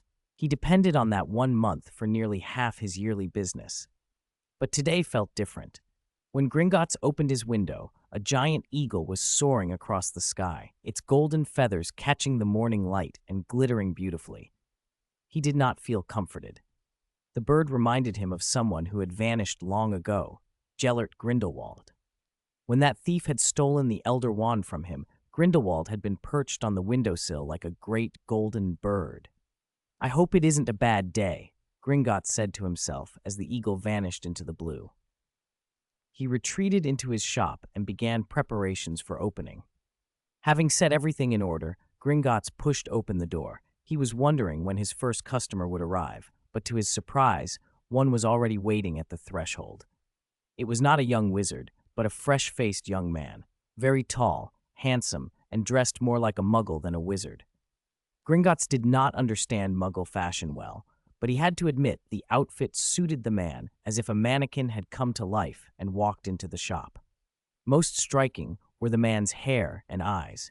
Thick black hair had been dyed gold at the tips, and his pupils were golden, like two amber gems set within his irises. Gringotts had never seen him before and was certain he was not a previous client, yet the young man's presence put him in a genial mood. "Here to buy a wand?" he asked. "Yes, my previous wand broke." The young wizard was Cyrus. In truth, his wand was not broken. Malfoy had crafted a replica almost identical to the one Lord Voldemort once used, yew-wood with a phoenix tail feather core, even matching in appearance. But the replica was difficult for Cyrus to use. Wand lore ran deep. Wands made of the same materials were never truly identical. Even wands from the same plant and the same magical creature could choose wizards with completely opposite natures. A yew wand with a phoenix feather core might suit Voldemort, but it might not suit Cyrus. Under constrained circumstances, it had sufficed, but now that he was finally free, Cyrus wanted a new wand that fit him, ideally, a powerful one. Although he had escaped Dumbledore's reach for the moment, Cyrus did not think his situation was secure. In Azkaban, he had taken a few drops of Felix Felicis to boost his confidence, and under its effects, he had achieved the unprecedented Imago Magus. He had been elated then. But after the Felix wore off, a chilling realization followed. Felix Felicis might sharpen insight, but it could not create such a profound understanding out of thin air. Animagus transfiguration had vexed wizards for centuries. Its solution could not be that easy. The voice that had spoken in his head under the potion's influence still sounded strange in memory. If he had not been under that influence, he would never have attempted what he did. An unknown voice, an incomprehensible suggestion. He had used that method to deceive Ginny, and yet he had let his guard down. Even though the result now seemed beneficial, who could predict the spell's longer-term effects? What worried him most was that the incantation that had echoed through his mind was immediately lost once he cast it. That was too odd. He had been resurrected from the diary. The abilities he had carried as a Horcrux had not vanished. In a sense, he was a living pensieve. Memories had nowhere to hide if he willed them. Yet on that stormy dawn, his memory was blurred. He could only recall that a spell had existed. When he tried to replay it, the memory dissolved into static, as if an anti-eavesdropping charm had been laid over it, like a television without a signal. Only two explanations were possible. Either he genuinely had not heard the spell, in which case the memory wouldn't exist at all, which seemed impossible, or someone had tampered with his mind without his knowledge. Who could alter his memory secretly? Not even Dumbledore could do that easily. Cyrus felt as if he had fallen into a vast net. Fate seemed to be weaving something, and someone stood behind the loom, pulling the strings. He felt urgency and a hunger for more power. No one wished to be a disposable pawn, not even if the puppet master called itself fate. He had written to Harry, asking him to watch for any new prophecies Professor Sybil Trelawney might deliver. The old seer rarely gave true prophecies, but two of hers concerned Harry and Lord Voldemort. Cyrus had been reborn from Voldemort, like a snake shedding a skin, and he had to admit he now shared a deep link with the Dark Lord. Perhaps a new prophecy would touch on his fate. But without enough power, he could not challenge destiny. First, he had to make himself stronger. "Come in and have a look," Gringotts said, stepping aside. "It's still early. Later, many young wizards will be coming." The wand shop was almost as old as Ollivander's, and Gringotts himself was much older than Ollivander, more than 10 years older than Dumbledore, in fact. "Looking for a new wand? Anything in particular you want, sir?" Gringotts led Cyrus through his shop. Shelves rose and fell like sleeping giants, packed with boxes left by generations of wand makers. Dust lay thick in the corners. The place smelled of old wood and long years. The light was dim between the tall rows, and the air carried a faint chill, but it never felt gloomy, only full of patient attention. Motes of dust danced in the dry sunlight that managed to creep in. "I want a powerful wand," Cyrus said, looking around. Gringotts smiled with the satisfied pride of a craftsman. "Everyone who comes in here says that." He swept an arm at the shelves. "Among the 3 most famous wand makers in Europe, I'll tell you plainly, my wands are the most powerful. Others have their merits. Some wizards want what suits them best. Others chase stability." He barely hesitated before picking a box from the shelf and reading its label aloud as he handed it to Cyrus. "Elder, dragon heartstring, death and power together. 12 inches, proud, very strong. Only the most gifted wizard can subdue it." When Cyrus took the wand, its magic struck him at once. He had never wielded an elder wand, but the stick in his hand was the most forceful instrument he'd encountered in a long while. With a small flick, raw energy surged from the tip and red sparks flared. "You handle it well," Gringotts said, astonished. "Every wizard who's tried this one before caused a scene. They couldn't make it submit. This is the most powerful imitation I've ever made." Cyrus smiled and settled the wand at his side. "I'll take it." Gringotts' expression shifted. Seeing Cyrus master the dragon heartstring pairing so easily, other ideas lit up his face. "If you don't mind trying one more." With a quick axio, an ornate box shot across the room and knocked into several others. Gringotts didn't flinch. He had spent years trying to imitate the Elder Wand's power, experimenting with woods and cores. He'd tried elder wood with thestral tail hair and failed to recreate the expected magic. Phoenix feather and elder wood could be extraordinary one time and ordinary the next. Phoenixes were also painfully rare. Dragon heartstring often produced surprising results, alone or with elder wood. Thunderbird feather made wands terrifyingly powerful, but also terribly sensitive and difficult to control. Few wizards could use them well. He opened the delicate box. Inside lay a finely carved wand. "Elder wood again," Gringotts announced, "but with the core of an exceptional thunderbird." The sight of it drew Cyrus in. It measured about 12 1/3 inches, straight and well-balanced, the end curling like 2 folded wings. Lightning-like runes ran along the shaft. When he lifted it, the wand's power resonated against him. For a moment, he tasted dark visions, shapes like twin hallows unfurling, and the wand spat sparks in response. Gringotts' face shone as if some old hope had finally come true. "My masterpiece. Almost 100 years I've waited. No one has ever subdued this wand. Perhaps Dumbledore could have, but he doesn't need it. I thought I'd never see it find its wizard in my lifetime. I imagined maybe my descendants would, but today—" He clasped Cyrus's shoulders with both hands, suddenly trembling with earnestness. "Child, you will do great things." Cyrus felt neither flattered nor obliged. Whether he would achieve greatness depended on his choices more than on a wand. Still, the Thunderbird core wand was exceptional. "I'll take it," he said. "That will be 79 galleons," Gringotts said. Cyrus' hand froze over the coins. 79? Isn't that rather expensive?" "Expensive?" Gringotts barked. "It's been that price for years. Don't talk nonsense with your eyes open. Wand making is hard work. Have wages gone down? Have you worked harder these past years?" He leaned forward, voice suddenly thin and a little defensive. Cyrus bit back a retort about curses and instead said through gritted teeth, "Ollivander's wands cost 7 galleons, last I heard." At that, Gringotts' tone softened. "That's the introductory price for newly arrived students. Ollivander has an arrangement with Hogwarts. The school subsidizes part of it. Young wizards just starting out pay less. Some Durmstrang students do come to me, but they're usually pure blood and not short on cash, sir." He sighed and lowered himself into a chair, as if about to confide a secret. "You came to Germany for a wand. You must have heard things about me. I'll say it plainly. The rumors are true. When I had the Elder Wand and then lost it, I devoted myself to studying what made it dreadful. Since then, the wands I make have a bit more edge than others. This one is the closest I've come to that power. It's not the same as the real Elder Wand, of course, but among existing wands, few can rival it. After I lost that Wand of Destiny, I never made anything like it again, until now." Cyrus considered the price again. 79 galleons was steep, but the Thunderbird core wand was unlike any disposable trinket. He'd been given money by Malfoy before leaving, or he wouldn't have been able to afford it at all. "Fine," he said. "I'll pay." Gringotts weighed the bag of coins, his aged face brightening until his eyes sparkled. "You'll do great things, child." "Perhaps," Cyrus replied, not committing himself. He slipped the new wand up the sleeve of his coat and pushed open the shop door.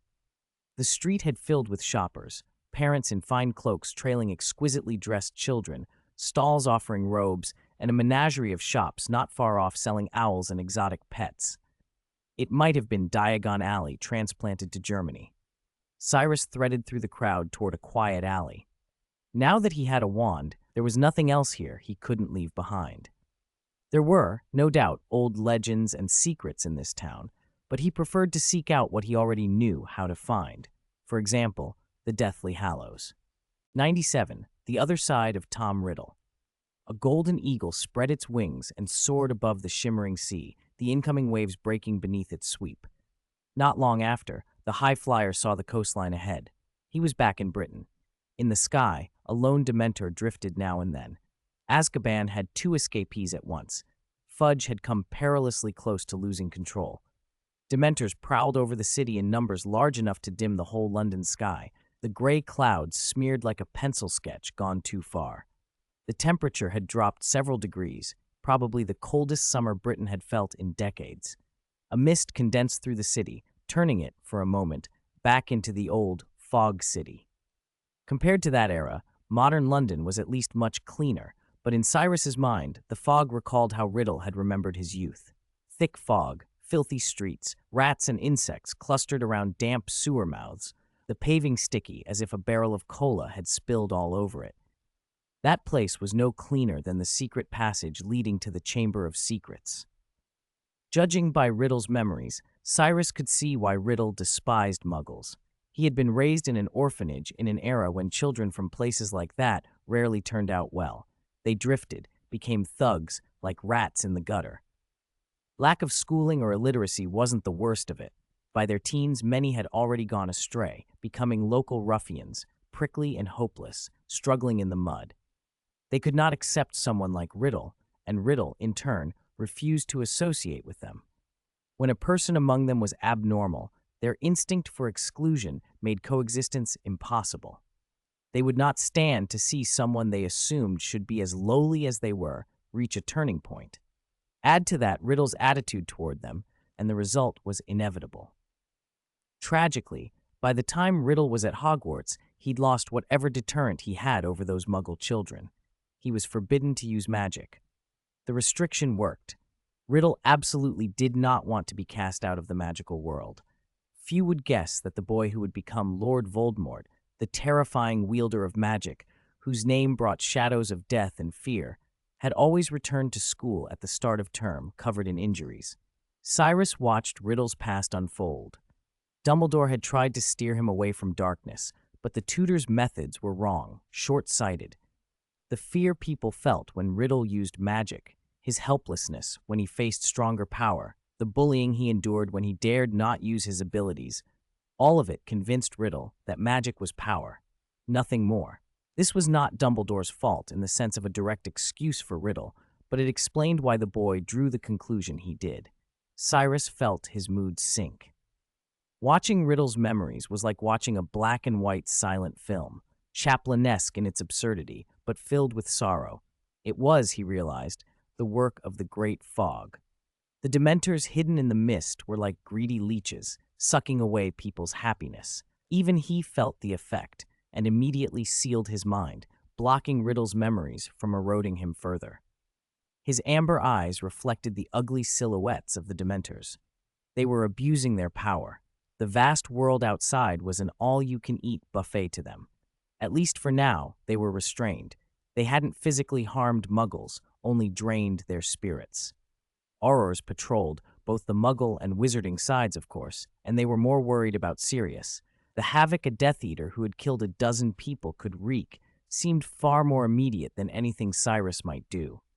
Still, if an Auror saw an eagle attacking a Dementor, they would know something was wrong. Cyrus would have liked to capture another Dementor for research. The last one he'd taken had died under his mutated Patronus charm, and he hadn't had time for further experiments. Today was not the time. He circled until he found a sheltered corner and shifted back into his human form. With a flick of his wrist, his wand slipped from his sleeve and into his hand. Animagi usually transformed their clothing into fur, but wands could not become part of the body. They had to be hidden beforehand or carried in the mouth. Cyrus broke that rule. During his animagus change, he had even turned his wand into one of his feathers. He landed lightly, but still drew the attention of a nearby Dementor on patrol. Hearing the sound, it drifted toward the alley. Cyrus brushed the wand casually across his face. His features rippled as if after drinking polyjuice potion. When he looked up, he wore a different face. Even his clothes shifted under his magic, a loose robe becoming a sharp suit. He straightened his tie and ignored the approaching Dementor, feigning a small start as he passed, then continued up the alley into the street. On the main road, a group of aurors patrolled, dressed to blend with muggles. They were professional, no absurdities in dress, just wands tucked into waistbands. Cyrus felt their gazes linger on him, but he showed no sign of alarm. He walked into the subway entrance like any ordinary commuter, passed through the turnstiles with the same ease, and let his behavior erase any curiosity. His casual, confident manner dissolved whatever attention they had paid, or perhaps there had been no real suspicion to begin with. Riddle Manor stood on a hill above Little Hangleton, looking down over what passed for the town. Town was generous. The place was almost indistinguishable from countryside, apparently untouched by modern life, its muddy lanes only occasionally thudded by a rusting truck. Apart from the manor, the oldest landmarks were the Hanged Man pub and the graveyard. A few miles farther on lay Great Hangleton and Cyrus's true destination, the gaunt old house, but first he needed somewhere to stay. When Cyrus stepped out of the battered car, an old man was waiting for him, as if he had been standing there for some time. His hair was white, his back bent, and he walked with a limp. His voice shook when he spoke. Nearby, men and women who had been about to start their work in the fields stopped and stared at the frail figure, as if a ghost had appeared among them. "Frank Bryce?" Cyrus lifted his hat. He held a cane in one hand and his jacket over his arm. His suit looked too expensive for Little Hangleton. "It's me, sir," Frank answered, voice trembling. He reached a hand out as if to steady Cyrus, then quickly withdrew it when he noticed the gentleman's fine clothes. "You must have heard I've bought Riddle Manor. The authorities should have notified you," Cyrus said, walking without worrying about the road. His polished shoes crunched on the dirt. "Yes, sir, yes." Frank nodded so hard his whole body bobbed. He had been the gardener at Riddle Manor for 50 years. Even now, half a century after the family died under mysterious circumstances, he still lived honestly in a rickety shed in the garden. The manor had a new owner. Frank had no idea what that would mean for him. He hadn't shaken the suspicion that had followed him since the Riddles' deaths. Would the new owner believe it? If he was dismissed now, where could an old man go? Under the watchful eyes of the townsfolk, Frank led Cyrus up the hill to the manor. From a distance, the house looked green with ivy and overgrowth, but up close it was clear the place was falling apart. Weeds burst from every crack, vines wound through the interior, panes of glass were broken, and rotting beams were thick with mold.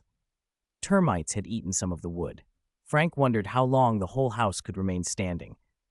"Sir, he began, but Cyrus let him off with emotion. The old man closed his mouth reluctantly, his weathered face contorting with feelings he could not name. For decades he had been tied to that place. To leave would be like being abandoned by the world. He was about to speak when he noticed the gentleman had taken up a small, finely carved wooden stick. The weeds stiffened and then vanished. The ivy arranged itself neatly along the walls.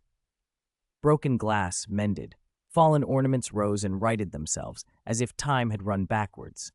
The courtyard, which moments before had been cluttered and overgrown, cleared. The long-neglected fountain and pond filled with clean water that glittered in the sun.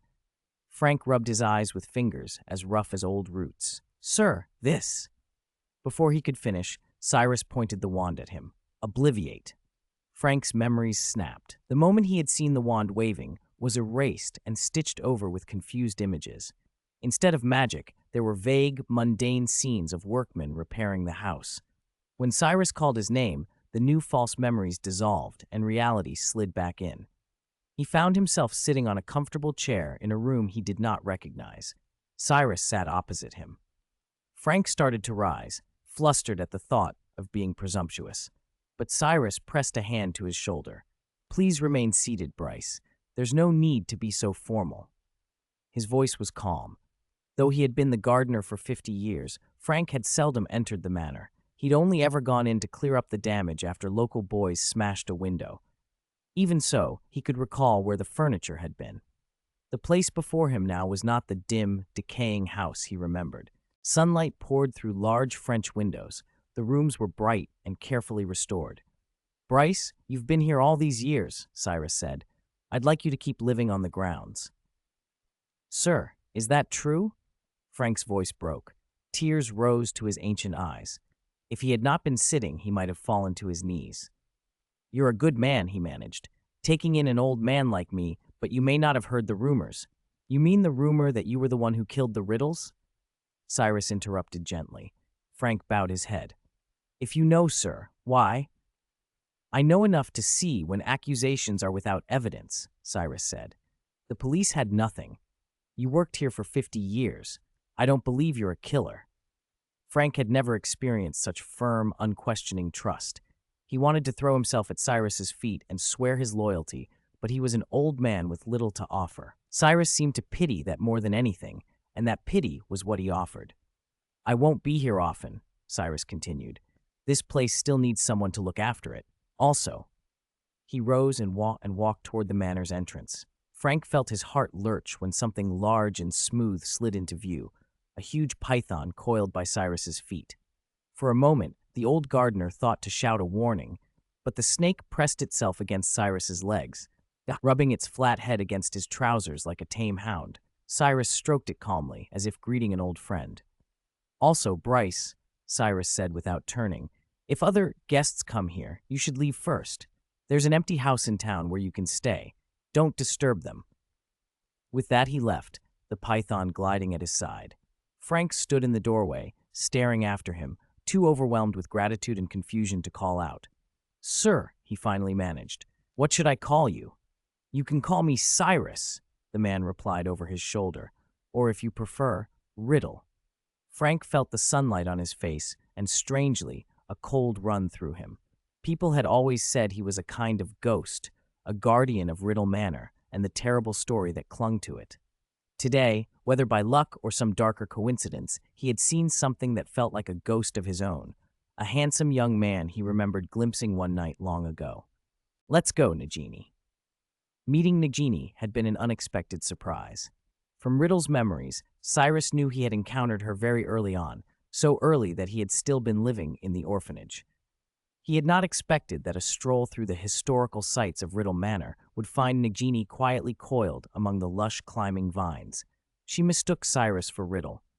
Nagini had almost forgotten her life as a human, yet she remembered, with startling clarity, the boy who had spoken to her 50 years before, as if she had only slept for a short while and then woken up. For her present mind, shrunken and primitive, Cyrus's explanation that he was not Riddle hardly made sense. She could not distinguish good from evil, and she would never know that the child she once knew later became a dark lord more terrifying than Grindelwald. Still, she could feel she was not like the other snakes. This time she chose to leave with Cyrus. Leaving Little Hangleton and walking another 4 or 5 miles brought them to the Gaunt house. Compared to Riddle Manor, it was a ruin, more like a decaying livestock shed than a home. A dead snake nailed in an S shape adorned the main door. Moss clung to the walls, many tiles had fallen from the roof, and the rafters showed through.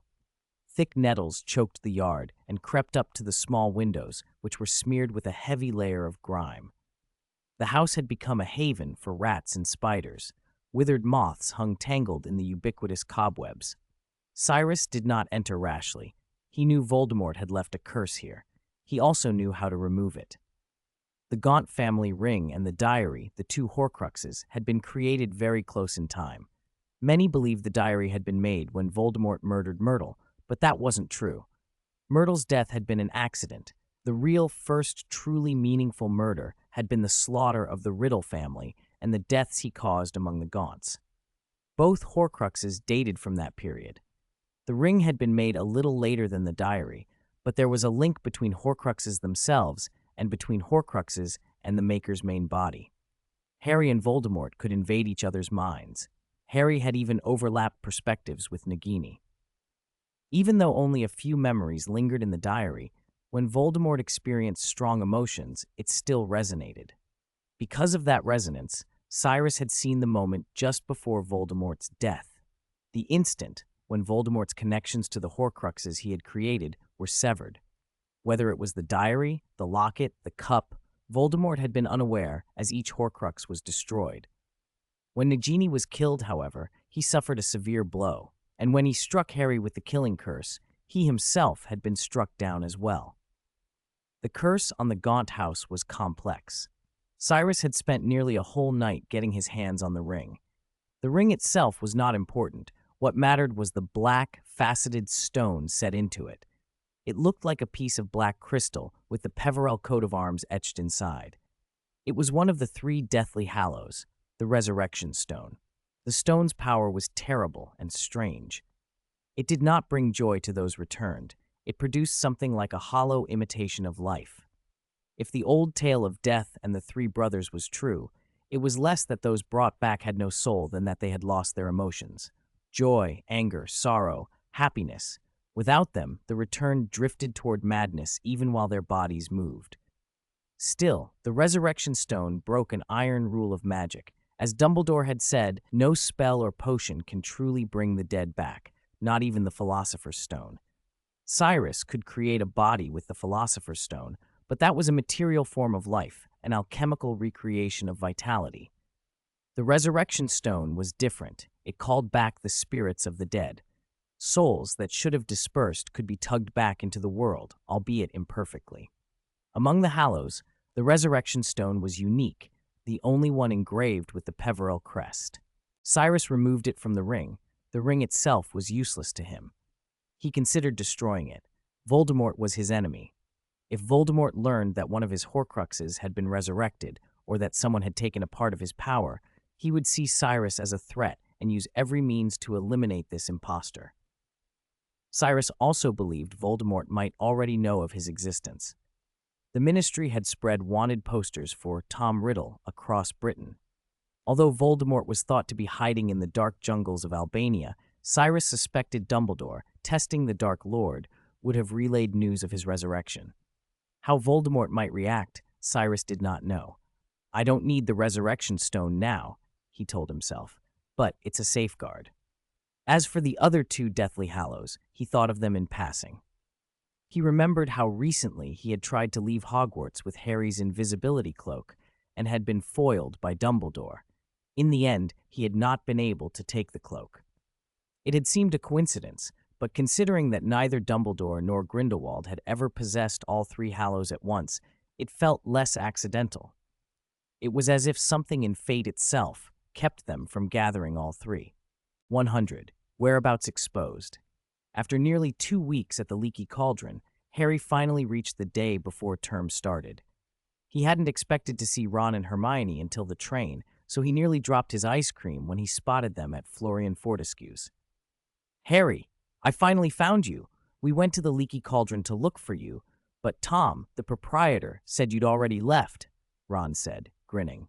He tripped over the name Tom and changed it mid-sentence, but it didn't spoil his mood.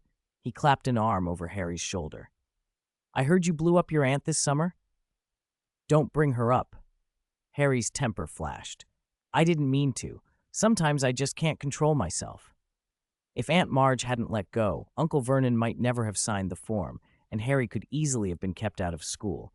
He hadn't wanted to explain that to Ron and Hermione in public, though. "Why wouldn't they expel you?" Hermione asked, genuinely puzzled. "Oh, come on, Hermione. Don't act like you want Harry expelled." Ron laughed and rolled his eyes. "Maybe it's because you're the famous Harry Potter. Imagine what the Ministry would do to me if I'd blown up an aunt. Mum'd kill me. Then she'd bury me herself." "Ask my dad tonight," Ron added between bites of his ice cream. "We're staying at the Leaky Cauldron too, so we can go to King's Cross together tomorrow." Harry wanted to tell them about the letter Mr. Cyrus had sent him, but Florian's wasn't the place. "Hurry up and eat. I need to tell you both something," he said. "Good," Ron said in a low voice. "We wanted to talk to you about Riddle." The three finished quickly and walked toward the leaky cauldron, feeling a little guilty. Riddle, Tom Riddle, was a wanted man. The Aurors were searching everywhere. It felt wrong to defend him. "You're not trying to hide him, are you?" Ron barked when they were inside, slamming the door shut. "Don't be like that, Ron." Hermione put a hand over Ron's arm. "You know Tom Riddle isn't necessarily a bad person." "I don't know," Ron muttered, leaning back in his chair. "He didn't hurt any of us," Hermione protested to Harry. "Harry, you know Riddle escaped from Azkaban, right? The Aurors are looking for him. He could be dangerous. I don't see how we can—" "Ginny's worried too," Ron cut in. "Mum and Dad are worried she'll do something daft and go looking for him." "Do you really think Riddle could be you-know-who?" Ron went on, half to himself. "Sometimes I think Dumbledore's made the wrong call." Harry finally spoke. "I got a letter from him. From Mr. Cyrus, actually, on my birthday." Both of them reacted at once. Ron with a shocked, indignant yelp. Hermione with a jealous, "Why didn't he write to me?" They demanded to see the letter. Harry produced the only remnant that hadn't burned up, an autographed Firebolt promotional card with an animated Quidditch star on the front. The card had burned itself away after he read the message, leaving just this. Ron squealed when he saw it. "It's Crumb!" He cradled the card like a relic. Hermione, meanwhile, was reading the faint handwriting on the back. "Expecto Patronum," she said. "Is that a spell?" "He said I might need it this term, and to learn it early," Harry admitted, reddening. He hadn't had a chance to practice over the summer. He'd been stuck at the Dursleys, and then distracted by the new brooms at the leaky cauldron. Hermione's face lit up with recognition after rifling through her mental catalog of spells. "That's the Patronus charm. You can't learn that at our age," she added emphatically. "It's advanced." "Really?" Harry looked pleased. "Then why would Mr. Cyrus write it to me unless he thought I could do it?" Hermione gave him a quick punch. "Stop being smug." "Oi." Harry clutched his nose theatrically. Hermione's scolding turned practical. "The Patronus is to drive off Dementors," she explained. "Does he think you'll meet Dementors?" "How would I know? He's got a lot of secrets," Harry said. "What are Dementors exactly?" "They're the guards of Azkaban," Ron said, shivering. "Ask Hagrid how awful they are. He spent time there last year and came back like all the happiness had gone out of him." Harry had assumed Hagrid's gloom was over Aragog and the Acromantulas. They moved on to other things from the letter. Unexpectedly, neither Ron nor Hermione objected to Harry not telling Dumbledore. They were more curious than judgmental. Ron kept saying, between mouthfuls, that Mr. Cyrus was different, that he'd even planned ahead by leaving a token. He sounded oddly impressed. They weren't talking long before Mrs. Weasley returned with Ginny. Ron remembered medicine for scabbers and dashed off. Hermione wanted to buy an owl. Harry was about to go with them, but Mr. Weasley caught him by the sleeve and led him away. Arthur Weasley was kindly in a way that never felt fake, and he took Harry to a small back room. "Harry," he said, "Molly might kill me for bringing this up, but I think I should say something." "You mean Mr. Cyrus? I know he escaped Azkaban," Harry began, trying to keep his face neutral. Arthur shook his head. "No, not him. It's not directly about you-know-who. Well, perhaps it's connected, but not in the way you're thinking. It's about Sirius Black." Harry blinked. Arthur explained in a low, grave tone that Sirius Black had escaped from Azkaban roughly 2 weeks before Tom Riddle. Fudge thought the two escapes were linked, but the Ministry had found no evidence of that yet. "Sirius Black was one of you-know-who's most dangerous Death Eaters," Arthur said. "He once destroyed a whole street with a single spell. Muggles were killed. He's thought to be ruthless." Harry listened, uneasy but not panicked. Arthur's voice grew firmer. "I need you to promise me something. Promise to be a good boy and not leave the castle?" Harry said, half joking. He couldn't go looking for trouble if his Hogsmeade slips were unsigned anyway. "Not that." Mr. Weasley looked at him so seriously that Harry felt small. "Promise me you won't go looking for Sirius Black. Promise you won't go after him." "What? Why would I want to go after someone who wants to kill me?" Harry said, genuinely puzzled. "You might as well tell me not to look for Mr. Cyrus." Arthur's jaw set. Dumbledore thinks Riddle won't come back to Hogwarts for a while, and Riddle's target doesn't seem to have been you. He had his chances last year if he'd wanted you. But Black is different.